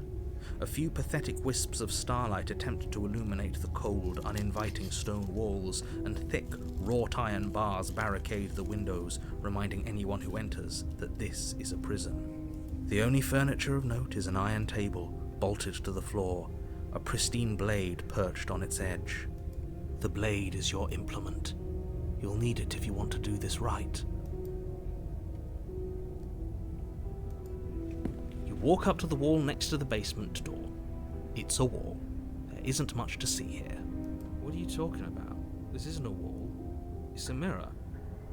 Or at least it'll be a mirror once we wipe off that layer of grime. You reach forward and rub your hand against the cabin wall. I hope you know how ridiculous you look right now. But there was a mirror a second ago, and now it's gone. If he doesn't want us to know about it, it must be important. We should keep our eyes peeled. Maybe it'll be back. I'm afraid I'm going to insist we take the blade. We're in a dangerous situation, and I'm not letting us go down there without a weapon. Are you sure? What if she, I don't know, turns it against us? Which I'm bringing up in a purely hypothetical manner. Yes, I'm sure. Turns it against you? She's a prisoner here. She'll only be able to turn it against you if you give it to her.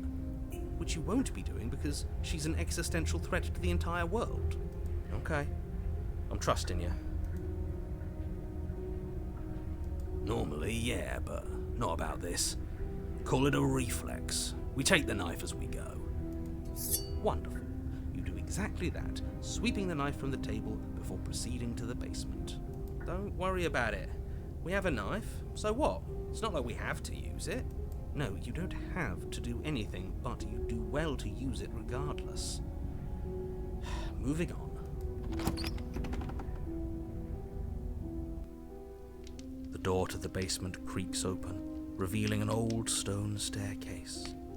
A few sputtering torches attempt to vaguely illuminate your path, dancing across glimmering patches of slimy moss on the stone steps. If the princess lives here, slaying her would probably be doing her a favour. Her voice, harsh but controlled, carries up the stairs. Is that a visitor I hear? Please, come downstairs. It's been a while since I've had company. I wonder what visitors she could be referring to. Were we not the first? You walk down the stairs and lock eyes with the princess. She looks up at you, the heavy collar around her neck clanking loudly as she moves. The chains binding both her wrists to the far wall, joining the metallic chorus as she adjusts her hands in her lap. Should we be worried about the one around her neck? Why would you be worried about her restraints? If anything, they'll make your job easier. Have you noticed the empty chain on the wall? Odd that in a place where everything seems to serve a distinct purpose, there would be something so obviously useless. True.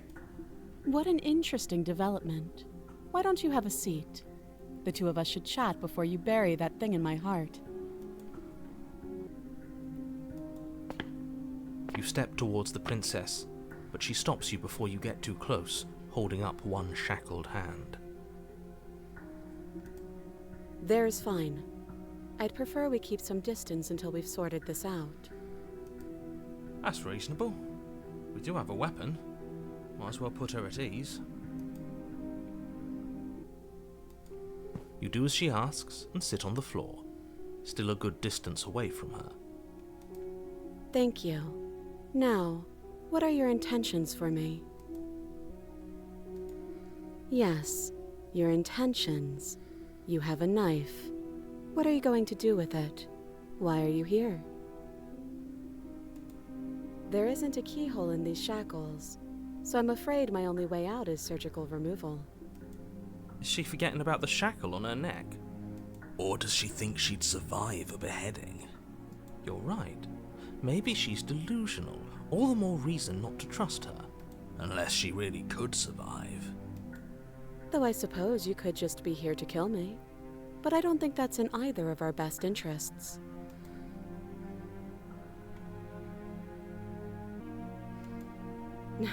No. Like I trust you to come any closer with that knife. All you're going to do is hand it to me and watch me work. But she would have to cut her head off, right? She can't be suggesting that. She certainly seems confident. Maybe she knows something we don't. Or maybe you should consider the most likely scenario. She's bluffing so she can disarm you.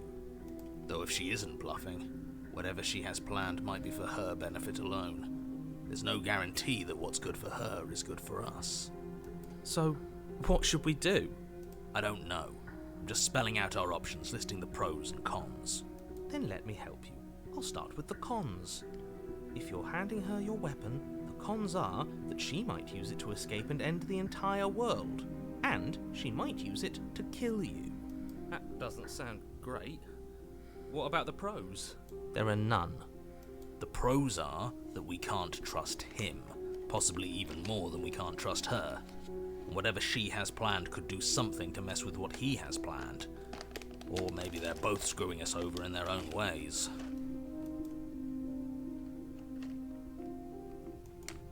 I don't know, but you could always try it on. Maybe it'll fit. I hope I don't actually have to say this, but please don't lock yourself in chains. We need you ambulatory if you're going to save the world. Oh, are we talking about that? I thought we weren't going to give away the game. But sure, let's talk about what happened. Because what happened is exactly my issue. If you take a moment to imagine yourself in my position, I think you'll understand why letting you near me with that thing is untenable. So, Be a good bird and hand it over. And if being nice isn't enough motivation, well, I'm not afraid to resort to violence. If you come near me with that thing, I will strangle you with these chains. She doesn't beat around the bush, does she? Yes, it's almost like she's a fundamentally bad person who wishes to inflict pain on others. Or it's another bluff. No hard feelings, of course, but you should be aware of my position. Slide it over. No, absolutely not. I am not letting you hand your only weapon over to the world-ending princess. Until you come up with any other idea, like, say, I don't know, doing your job and slaying her, you remain rigidly in place. Do you think this will work? Interesting that you're only having us remain in place. It's almost like there are very real limits to your power. I don't know what you're talking about. The world ends if we fail, right? Her killing us might not be our only failure state, if you catch my meaning. I don't know where you're going with this. Could you explain? Yes, explain it. Sure. I'm insinuating that we could kill ourselves. Ruin this whole thing. You wouldn't. I'm not afraid of dying. Are you? A little. You got your point across. Fine. You slide the blade across the floor. The princess maintains unsettling eye contact as she reaches down to pick it up. Thanks. She pulls up her hair, smiling slightly, as she raises the blade to her throat. What is she doing? She doesn't say another word as she cuts into her own neck. No!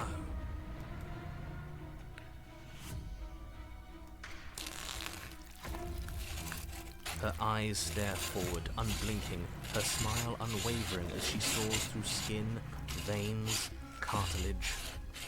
Last she reaches bone, the blade grinding audibly against her vertebra as it continues to slice its way through her neck. I'll be damned. She's actually doing your job for you. Why would she do that? Huh. So that's her play. Killing herself? She isn't dead yet. Finally, you hear a snap. Her eye twitches. There's an uneasy silence. She remains motionless for a long moment, her twitching eye the only movement in the room, until at last it stops in an unsettling half-wink. Her head twists slowly to the side, flopping to her shoulder, and her neck opens. The remaining tissue is not enough to hold the weight of her severed head. It stretches and tears until finally it falls to the floor, completely free. It bounces a few times before rolling to a stop at your feet. Oh no, oh no, oh no, what did we do? Can we put it back? Please tell me we can put it back. The princess's eyes stare up at you. Dead. Congratulations! You saved the world. Are you sure she's not winking at us? Obviously not. She is thoroughly deceased. I hate this. Can we just get out of here now, please? Of course, the princess is slain and the world is saved. Whenever you're ready, you can proceed to your reward. We should take her with us, don't you think? What? No, you shouldn't do that. Why would you do that? I can think of lots of reasons. A trophy, proof of our victory. Hell, we could even give her a proper burial. She did save the world, right? You don't need proof, you don't need a trophy, and she doesn't deserve a burial. Just leave. Even after all that, you're still not satisfied, are you? Something is still motivating you to keep things the way you want them. I'm just eager to put this all behind us and give you your reward. Stop reading into things, the danger has passed. You can relax. I'm just keeping myself sharp. I'm not so eager to put my guard down. I am. I'm on team, let's put this all behind us, so can we leave already? Ugh, fine. You pick up the princess's severed head, its neck stump still oozing bodily fluids. Then make your way back upstairs to the first floor of the cabin. Did you see that? I could have sworn she moved. She didn't. She's dead. But what if she's not?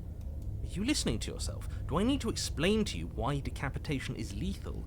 The door to your bountiful reward is right in front of you. All you have to do is open it. You open the cabin door, ready to return to a world saved from certain doom. Only a world saved from certain doom isn't what you find. Instead, what you find is... Wait, no, that's not right. Well played. This is the end of the world, isn't it? I always thought I'd at least have time to explain myself before I had to watch it happen. It's already... Over? Is he gone? But we're still here. Maybe it wasn't the end of the world after all. Maybe it was just the end of his. Thanks for carrying me up here. I had to take it on faith that you would know what to do. I'm glad I was right to trust you. So, this is the outside. Maybe it's just my lack of body, but it's colder than I expected.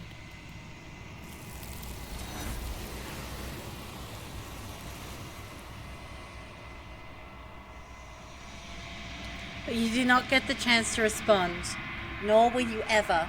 It's time to leave. Memory returns. She's gone. Where did she go? Should we try and find her? And there's that mirror again. Why is it here? Why now? What is that supposed to mean? Whatever awful thing I felt before, it feels so much worse now. No, that can't be right. There has to be something more.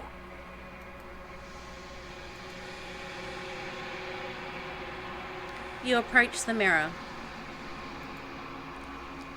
Silence as you reach forward. They're gone once again. The mirror always makes them leave, but you need to see what's in it. You've unraveled. You find yourself in the long quiet once again.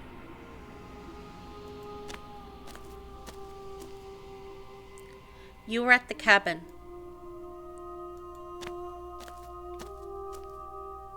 There's a world beyond the endless walls of the long quiet. I am curious to see what it means for us to know it. It doesn't matter if there are. People are too small for us. You and I are the only things that interest me. We are real. Nothing is an idea that dwells in the absence of something. But nothing cannot exist on its own. And because of that, nothing can't exist. This one is cold and cynical. She has protected herself when others could not. She will make for a clever heart. Do not mourn her.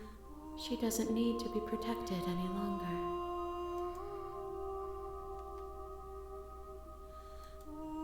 If I did, I would already be awake.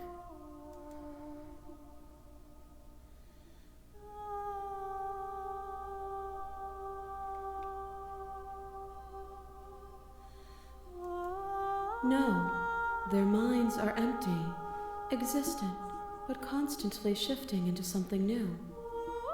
Do you think your narrator lives in the spaces beyond? Do not look to one who fears me for your truth. The only answers worth knowing are those we can find within ourselves.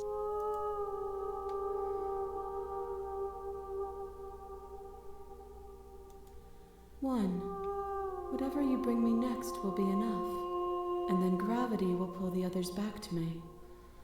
I will be singular, a final multitude.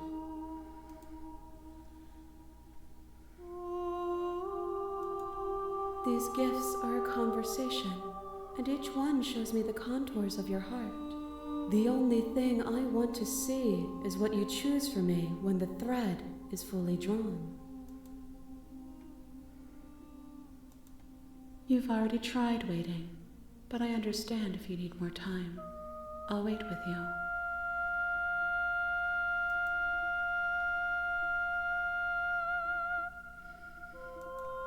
I will see you when you return.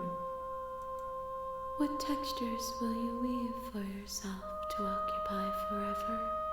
Will you place the images of you and I into a box for safekeeping? If you close that box, will you become another you in another world? An imaginary pattern repeating itself until it can no longer bear the weight of its hand-drawn cage. You'll always come back to the box, because you'll always want to know what it means to be you. I will be here waiting by your side until you're ready to return to mine. A few moments later. You have returned to me. Though you were gone mere moments, I never left your side.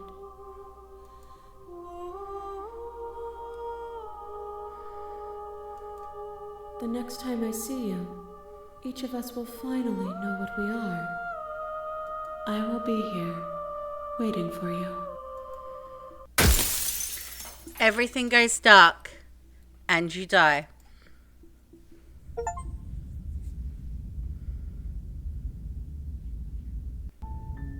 You're on a path in the woods, and at the end of that path is a cabin. And in the basement of that cabin is a princess. You're here to slay her. If you don't, it will be the end of the world.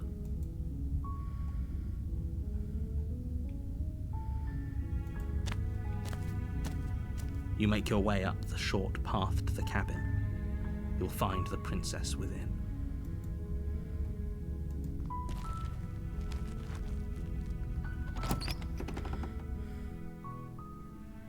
The interior of the cabin is almost entirely bare. The air is stale and musty, and the floor and walls are painted in a fine layer of dust. The only furniture of note is a plain wooden table. Perched on that table is a pristine blade. The blade is your implement. You'll need it if you want to do this right.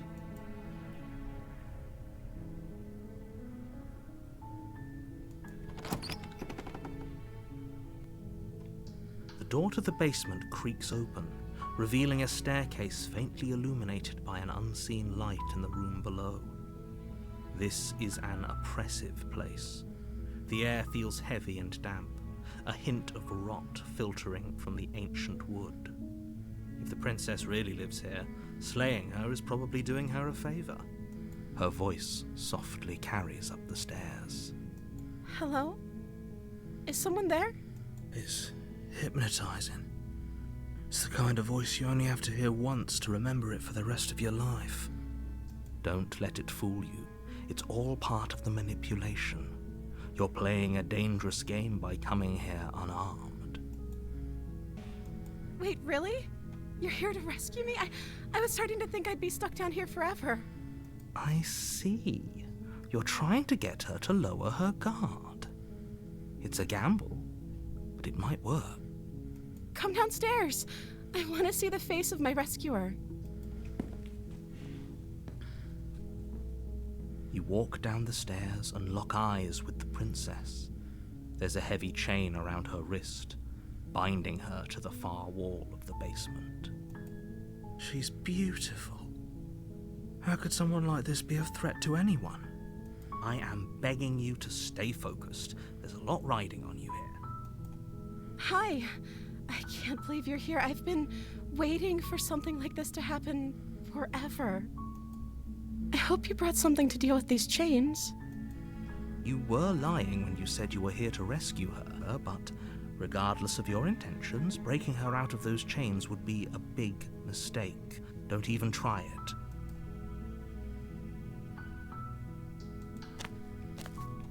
You're only making this more difficult. Thank you. Thank you. You're making a huge mistake. No, you're doing the right thing. You walk up to the chains binding the princess to the wall and give them a tug. They're large and heavy, far too solid for you to even imagine trying to break them apart. I'm guessing you don't have the key? Maybe it's somewhere upstairs. Doubtful. Whoever locked the princess away down here intended for her to never see the light of day. They wouldn't have just left the key to her chains somewhere in the cabin. Okay, I'll be here. Good luck. You attempt to make your way out of the basement, but the door at the top of the stairs slams shut. You hear the click of a lock sliding into place. Is someone else here? You make your way to the bottom of the stairs. This would have been so much easier if you'd just taken the blade like you were supposed to. Easier for whom?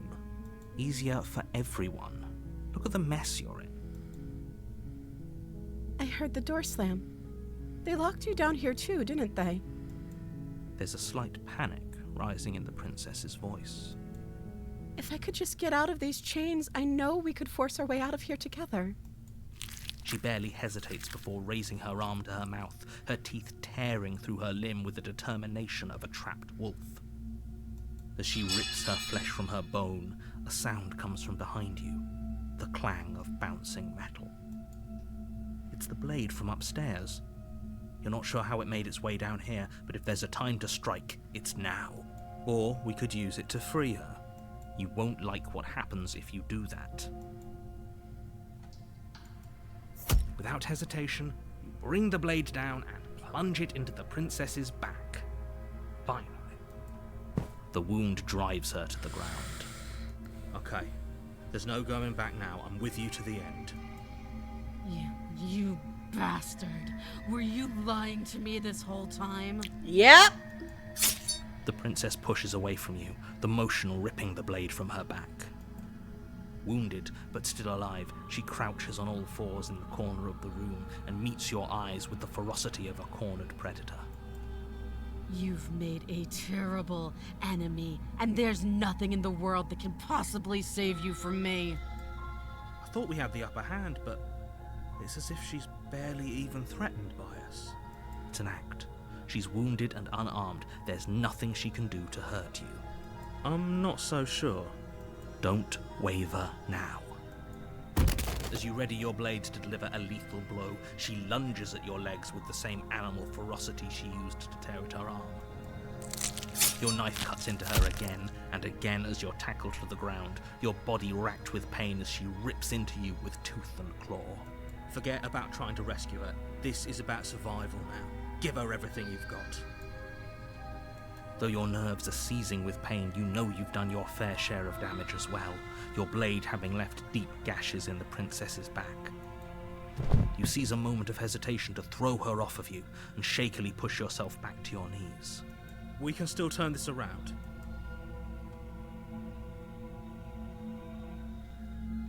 The princess is still chained to the wall. There's nothing she can do to stop you from getting out of here. What if she doesn't succumb to her wounds? Whatever she is so much more dangerous than I thought she'd be. You rush up the stairs and dive past the threshold. You're safe, for now. You close the basement door, locking it behind you and quickly barricading it with the heavy wooden table that once held the blade. Okay, we can make this work. She has an awful wound and we have all the time in the world. Playing jailkeeper for a while might make things a little easier. You settle in against the far wall to watch the basement door. It isn't long before you start to drift off, your eyelids heavy with fatigue. But sleep doesn't come. Instead, your rest is broken by a piercing, wailing voice calling out to you from the other side of the door. I know you're still there. Why don't you make things easier on yourself and let me out? It's not like this little door will hold you very long anyways. But it's probably a good idea to try to get back on my good side. She sounds terrifying. Like she's less of the princess you saw and more like something out of a nightmare. As she violently rattles the door, you do your best to shut her out of your mind. When I get out of here, I'm going to pick you apart piece by piece. I won't forget what you did, and I'll never forgive it. You don't know the kind of enemy you've made tonight. It doesn't sound like she's getting any weaker. No, it doesn't. I wouldn't be so sure about outlasting me. You're so brittle. So go ahead, rest. Do whatever you think will help you be prepared. But know that I'm coming for you, and that when I find you, I will make you hurt. You put the princess's threats out of your mind as best you can and huddle up against the wall. You jolt awake in the middle of the night to silence in the cabin. The ruckus has stopped, and the door to the basement is ajar, its lock broken, and the table shoved out of the way. Where is she? Thanks for helping me get out of that awful basement.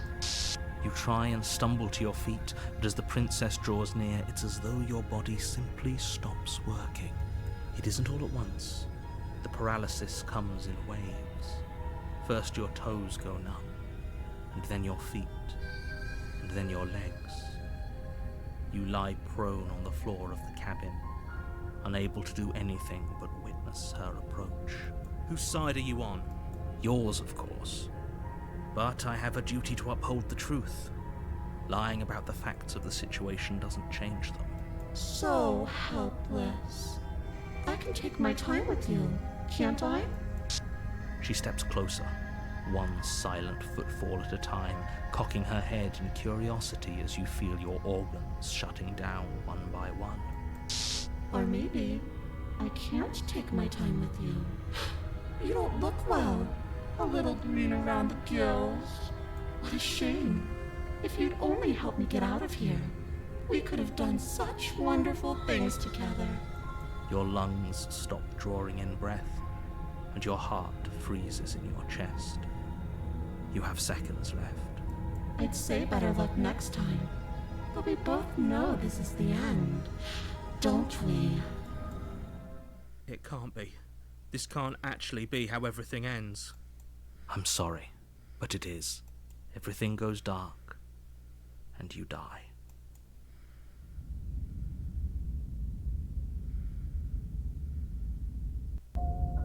You're on a path in the woods, and at the end of that path is a cabin.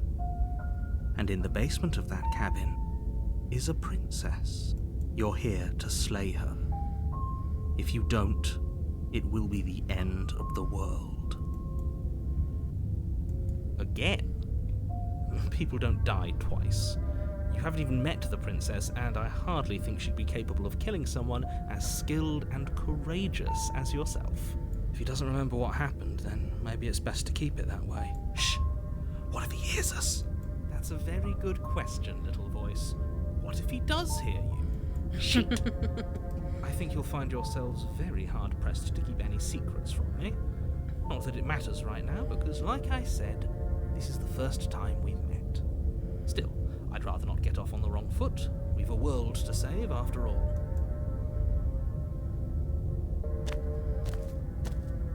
A warning before you go any further. She will lie, she will cheat, and she will do everything in her power to stop you from slaying her. Don't believe a word she says. I don't think lying and cheating is her thing. She was very direct with us last time. Or at least, she was direct with us after we decided to lock her away. It doesn't matter. Don't trust anyone.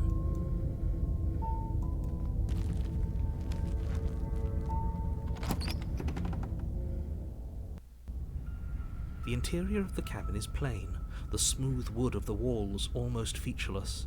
The only furniture of note is a lone table, knocked on its side in the corner of the room.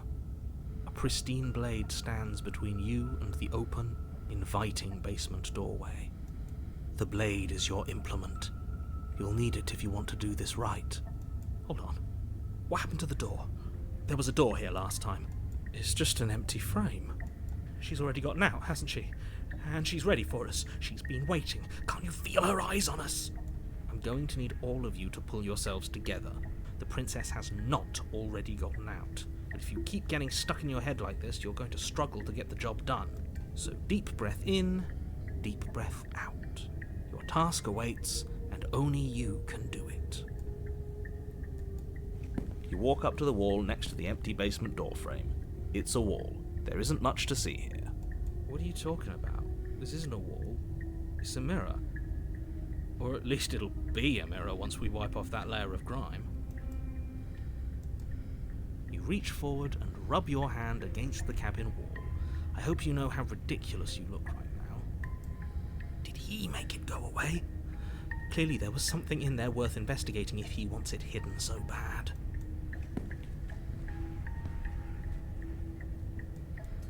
You reach down and pick the blade up off the floor. It would be difficult to slay the princess and save the world without a weapon. Good. Steel can't lie to us. Is it gonna be enough, though? Couldn't you have given us something else? Something, I don't know, better than a knife?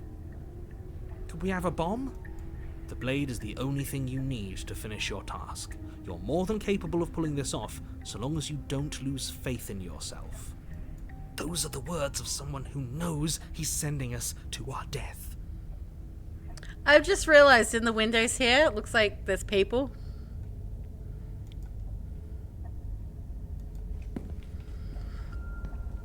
You cross over the threshold and onto a series of isolated steps suspended in darkness.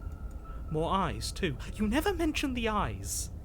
The air seeping up from below reminds you of fresh lightning and static, as if you're descending into a place that isn't meant for a creature of flesh and blood. If the princess lives here, slaying her would probably be doing her a favour. Her cruel and playful voice prances up the stairs. I didn't think you'd come back. We're gonna have a lot of fun, you and I. Okay, we need a game plan. Last time we were here, just being close to her was enough to kill us. It can't be that hard. But then we'd lose our weapon. We'd have to make it count. Otherwise she'd be furious and we'd be defenseless. If a knife is even enough to do anything against something like her in the first place, it'll be enough. You attempt to step off the stairs and into the pitch black surrounding them, but you're stopped by an invisible force. Why did you do that? What did you think would happen? I did it for science, and I didn't know what was going to happen. I just wanted to see if I could. Congratulations, you really lucked out. Of all the things that could have happened from stepping into a void, nothing is quite possibly the best outcome you could have gotten. You make your way to the bottom of the stairs. As you emerge, you find yourself between two loose rows of white wooden planks suspended in nothingness. A smattering of cobblestones, visible against the inky black of the basement, mark where the floor should be, forming vague pathways. At what seems to be the end of the room, they diverge in opposite directions, left and right. She could be anywhere, and there's nowhere for us to hide. We're completely exposed. Are you really not going to comment on how weird this place is? No, I'm not. Somebody needs to be the voice of reason here, and it certainly isn't you. Excuse me, I'm being incredibly reasonable. You're the one who's just matter-of-factly describing whatever the hell we're looking at like it's an ordinary basement. We're going to die down here. I don't want to die again. Please stop saying that. You're only going to make things worse. Just pick a direction and start moving. I wouldn't give it too much thought if I were you. It doesn't really matter, because either way you go, I'm going to find you. You turn to the left. A faintly outlined path lies before you. There you are. I told you I was going to find you. As the princess approaches, your legs suddenly go numb. Your arms quickly follow. This is it, isn't it? And you brought a little knife with you. Cute. There has to be a way out of this. Think! Think! What did you do?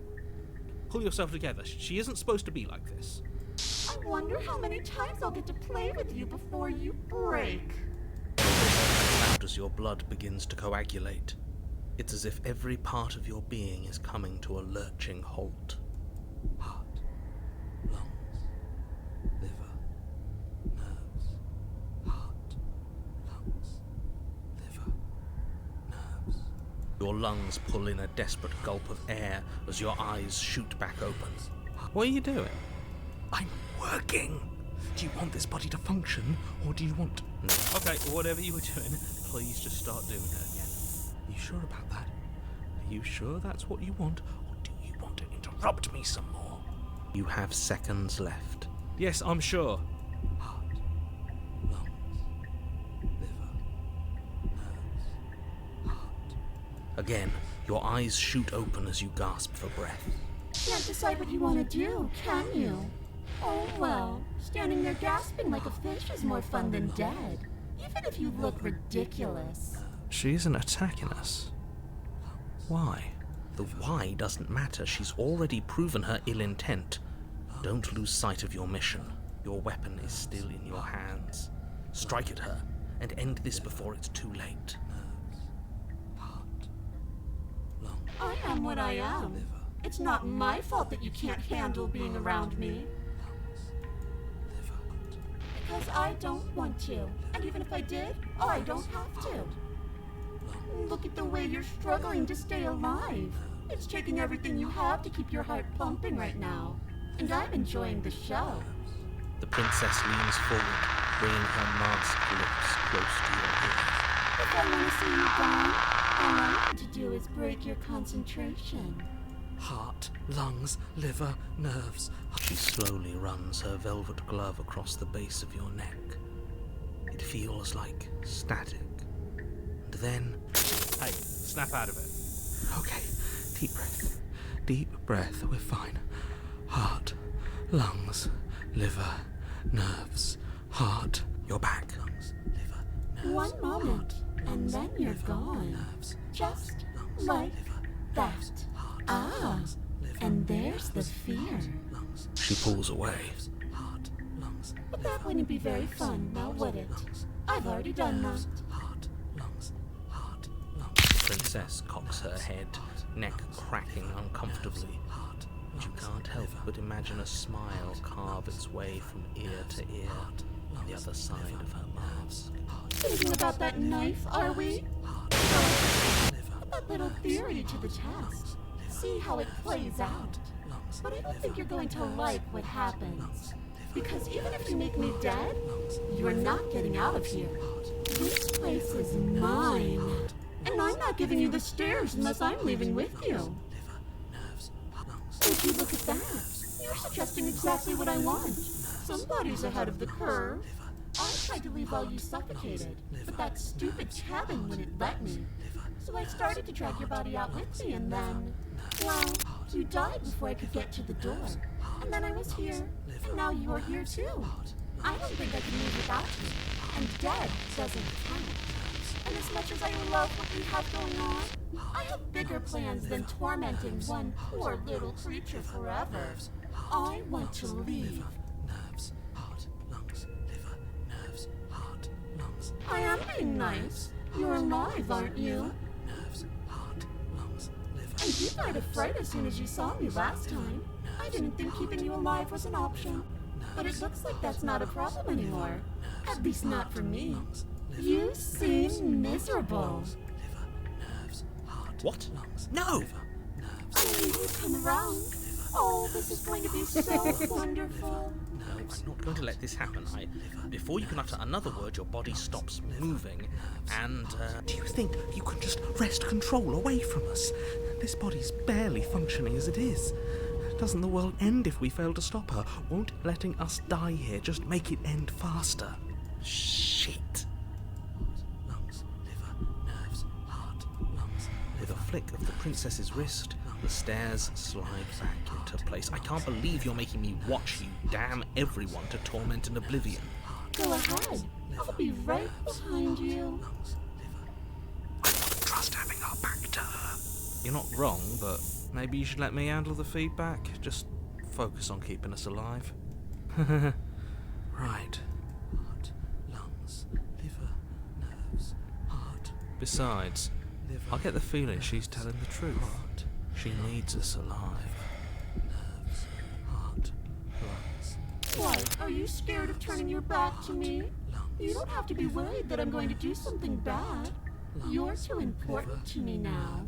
Besides, what if I lost track of you and dropped the stairs on accident? I wouldn't want that to happen.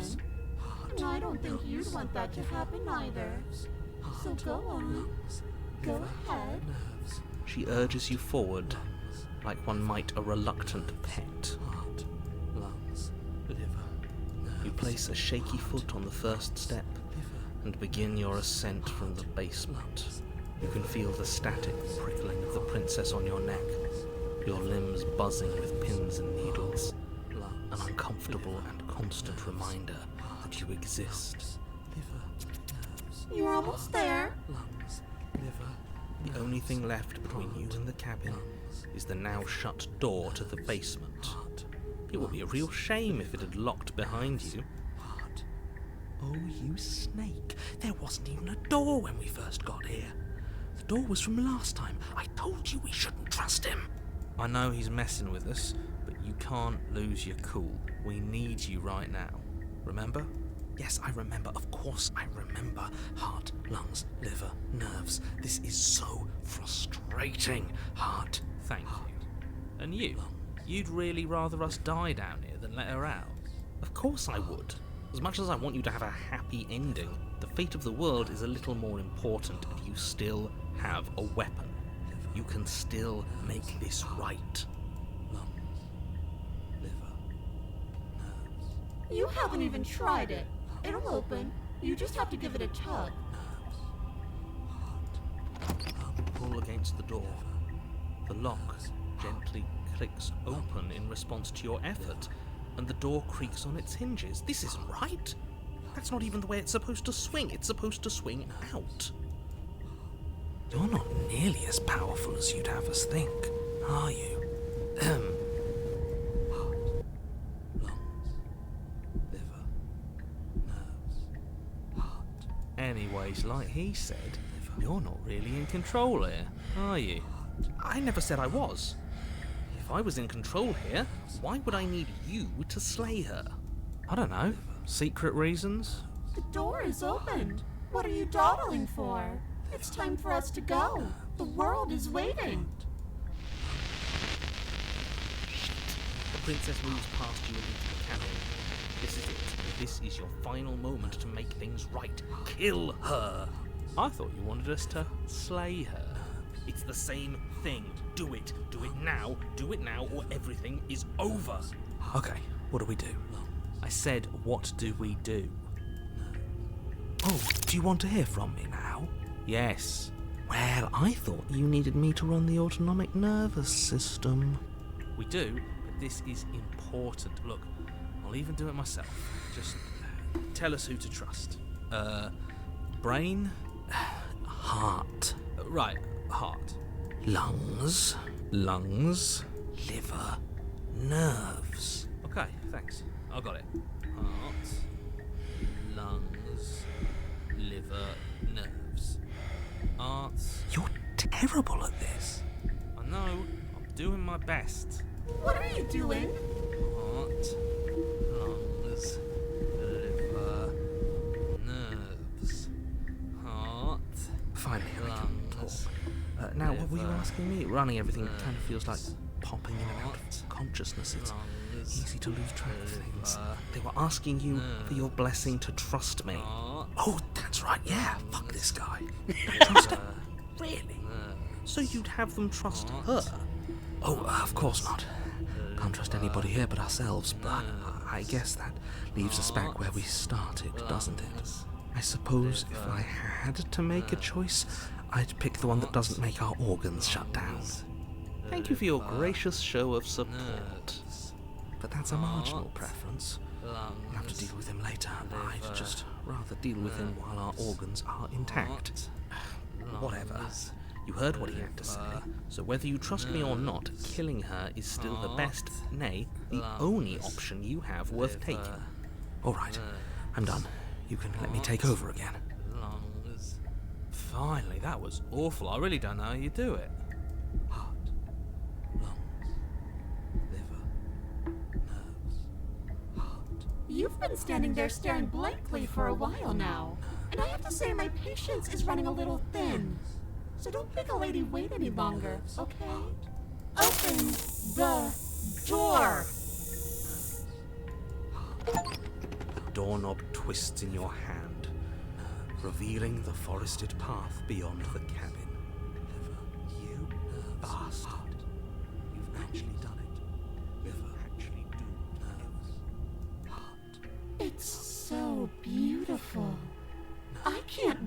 to ruin it.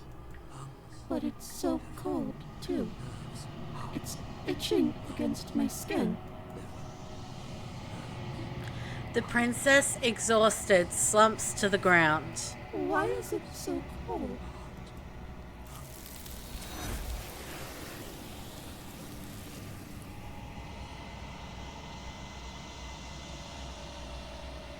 You do not get the chance to respond, nor will you ever. It's time to leave. Memory returns. She's gone. Where did she go? Should we try and find her? And there's that mirror again. Why is it here? Why now?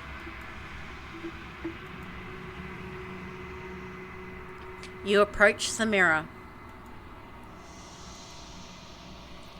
Silence as you reach forward. They're gone once again. The mirror always makes them leave, but you need to see what's in it. You are nothing at all. But that isn't right. You can't be nothing. You refocus your gaze and then you see it. A figure, faint and veiled in shadow just beyond the reflection.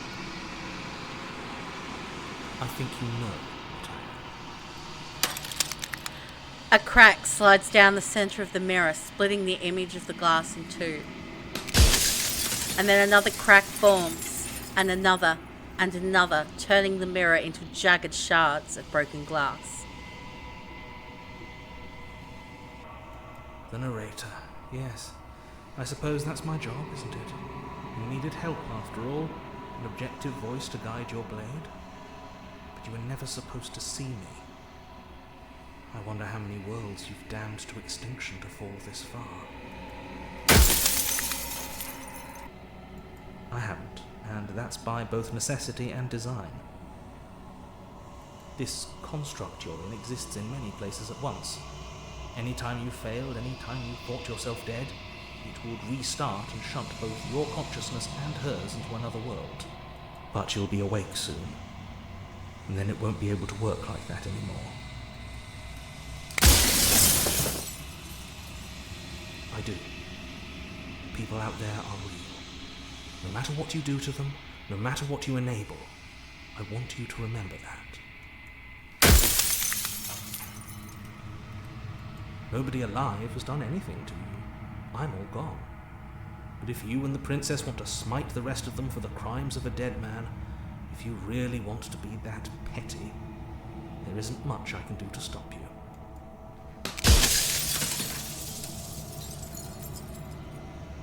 I am an echo, likely one of many. Somebody made you after all, and I'm what's left of him.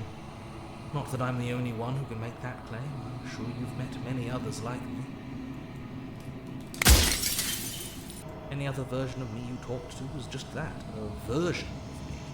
It wasn't me. As to why they lied, perhaps they thought that admitting to it would have pushed you to certain realizations that would have made finishing your task impossible. Maybe they were just in denial. I'm sure many of them were convinced that they had to be the first version of them you'd encountered. Anything else would have been too existentially unpleasant. For all I know, each of those other versions of me could have had entirely different understandings of how this construct works. Who's to say which of them are right and which of them are wrong, really? Except for me, I can tell you for a fact that I'm right.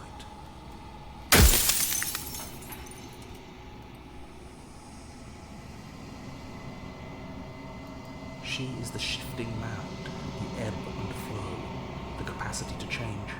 She is transformation, or most of it. Her nature is why I had to die, for she becomes that which others perceive her to be. But an echo can't perceive things, not in the way that people can. So I tucked a part of myself into the folds of this construct to guide you. This isn't the end just yet. You can still destroy her and save everyone. You were made to do this single task, and you will still have a chance to fulfill your purpose once I'm gone.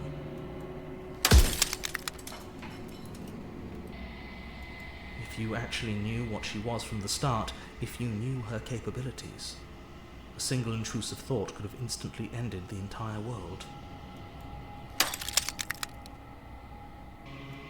as you are now, you won't be able to will her into anything. You don't work the way a living being does. Not anymore. And as you were before, you couldn't be trusted with the knowledge of what she is. No one could be trusted with that knowledge. Intrusive thoughts have a way of creeping in and ruining everything.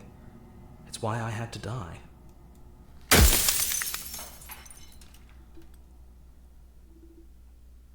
Because among other things, she is death itself. To rid the world of suffering, to save untold trillions from being lost forever to the cosmic wind, she must be destroyed.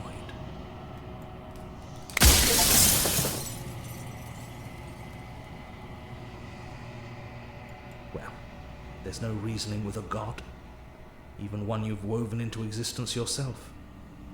I've said my piece, and my time is up. It's like I said, I'm just an echo, and echoes always fade away.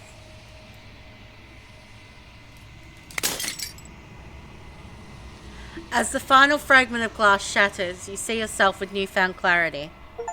You are the Long Quiets, a vast and nascent god, and it is finally time for you to wake up. All of this is you.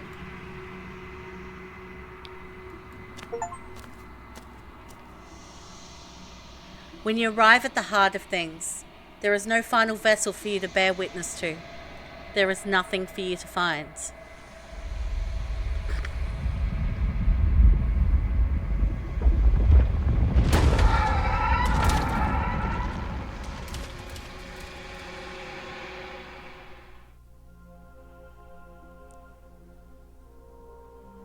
I can finally see you, and you can finally see me. It's been so long, and my heart has ached for this moment. I've missed you dearly.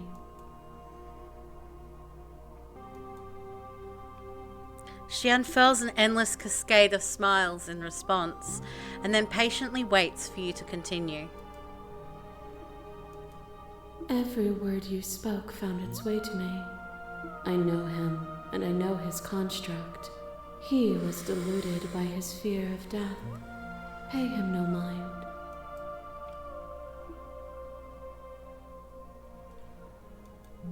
Names are their attempts to capture that which cannot be captured. They call me the Shifting Mound, a pale imitation of what I actually am. Ever the passive player, always reacting and never acting. But it's woven into your nature, isn't it? When the echo spun us from one into two, he gave you a choice and me a role to play. I am not death, but I contain it in my multitudes. So, will you attempt to destroy me and bring about a world devoid of death and the possibility of meaning? Or will you open the final doors to our liberation? Even as your eyes begin to open, you still hold on to the notions of is and is not, of beginning and end, pitch black islands in the blinding light of the infinite. There is nothing to resolve, nothing restraining us but us. Of course I have a say in all of this. You and I share reflections of each other's burdens, just as you and I share reflections of each other's gifts. If we didn't, the winding paths that brought us here wouldn't have been full of strife and conflict. My very nature is paradox, as is yours. You cannot use words to grasp at things that are beyond their reach, and you cannot rationalize that which defies logic.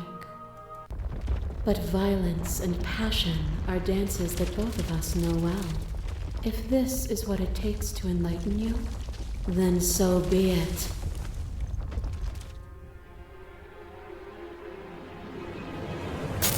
Fear is what pretends to protect us from loss. To fear death protects from losing a body. To fear ruin protects from losing status.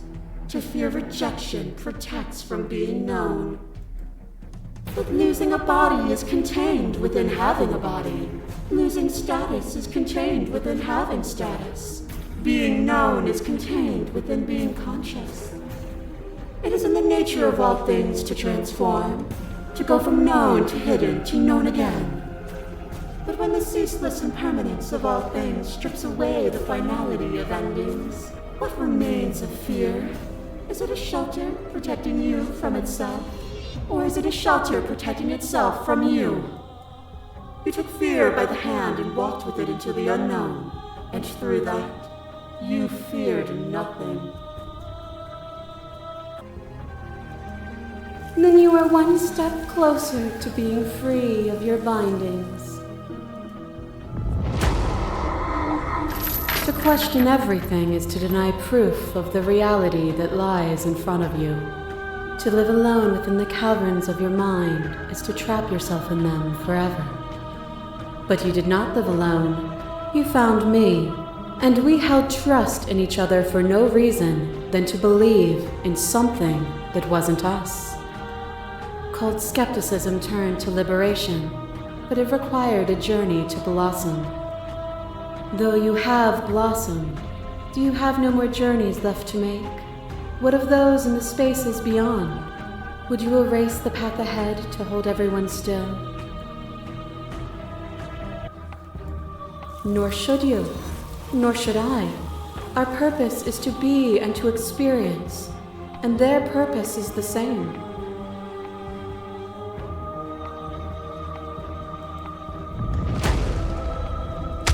Brutality splashes you against the walls, and though you returned, your hesitation destroyed you again. Even in the face of my violence, you tried to meet me with peace. For all the conflict I desired, you returned nothing. But in the disappointment of my victory, you gave me a new challenge to face within myself. Without obstacles to overcome, we stagnate into nothing. A rejection of conflict is still conflict. There is no such thing as non-engagement. To refuse a choice is still to make a decision. All conflict is violence, but to remove conflict itself is to remove the textures that define us. My masses mob you. There is no beginning to them, nor is there an end. There is only the flood of bodies. And every moment you hold every possible sensation at once, and then you hold them all again. And in the end, you returned it to me. For a brief moment, you were everything. A chaos that needed ordering. But without chaos, there is no reason. I saw with a single pair of eyes what I needed dozens to comprehend. And now here we are, each with millions of eyes, and all of them opening to what we are. Your lover drives a stake into your body, and another, and another, and another. Do I miss your heart because I can't stand to see it go? Love melted into skepticism, and you pulled back layer after layer after layer, until all you were left with was the knowledge that you did not know me. You sought the truth then. Will you hide from it, now that it is within your grasp? Then don't. Leave with me. There's no need for you to fight what we are. If you need more time to open your eyes, then I will give you all the time in the world. As the clash between you abates, you begin to shake, your will rapidly dissolving. Are you starting to see? Nothing is immutable. Everything that is exists only in relation to everything it isn't. There is no constant. There is no center. Open your eyes and accept what we are. We can leave this prison together. This universe dies, and a new one is born. And that one dies, and a new one is born. And you and I get to witness it all, weaving a tapestry of life wherever we go. What I offer you is not perspective, it is truth. Whatever you're trying to do right now, you don't have to do it alone. All of them, I assume in the same way that you're all of you. I don't think that's wrong, but I'm not sure it's right either. But we can worry about all that later. She's too many things all at once out here. If you want to get through to her, you need some way to get through all of that divine confidence. There's still a piece of me nestled close to where it all began. I can take you there. I can take you to her heart. It's time to resume our dance. She's relentless, isn't she? Let's make this quick. Are you ready? Then let's go.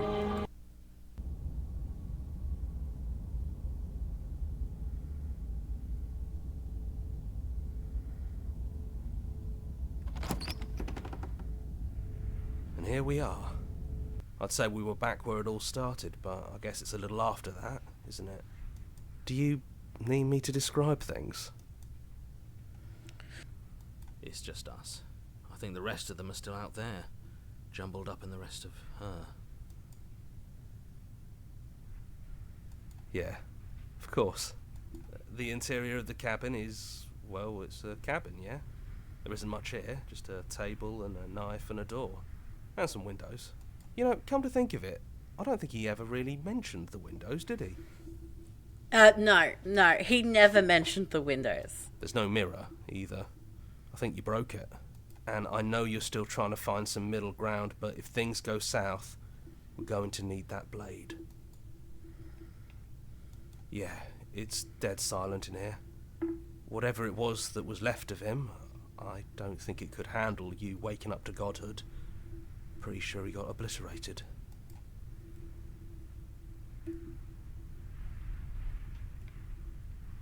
Yeah, he really put us through hell, didn't he? No blade it is. I'm not sure what we'll be able to do without it, but your judgment has gotten us this far.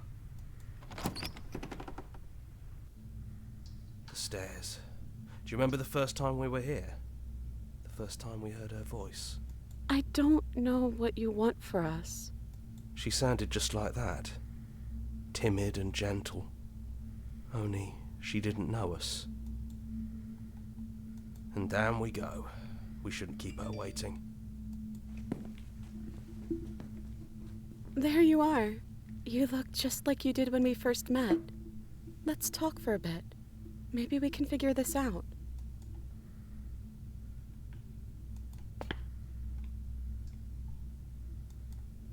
I don't think I want that either.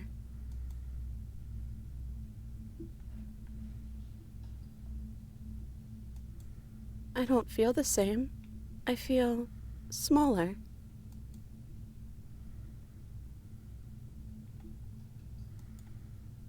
Can we actually do that? What would that even mean? Where would we go? I want that too. I think I'm gonna stay right here. Whatever you're doing right now, wherever you're going, it feels like it's for just the two of you.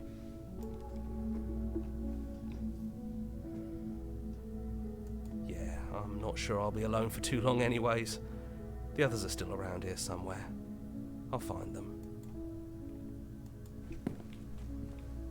You lead and the princess follows, and together you leave the basement behind for the last time.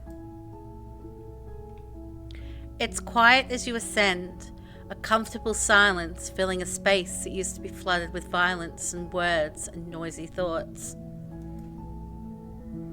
But there is an energy in the silence, an electricity, the anticipation of the unknown.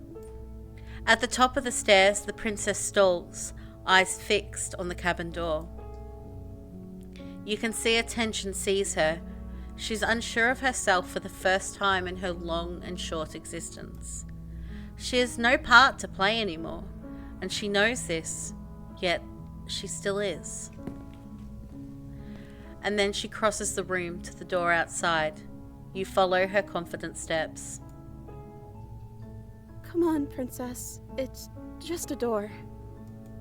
Sorry, I'm just a little nervous. This is really it. Whatever happens next will be completely new. And that's okay. That's the point, right? Side by side, stepping out into the unknown. Together.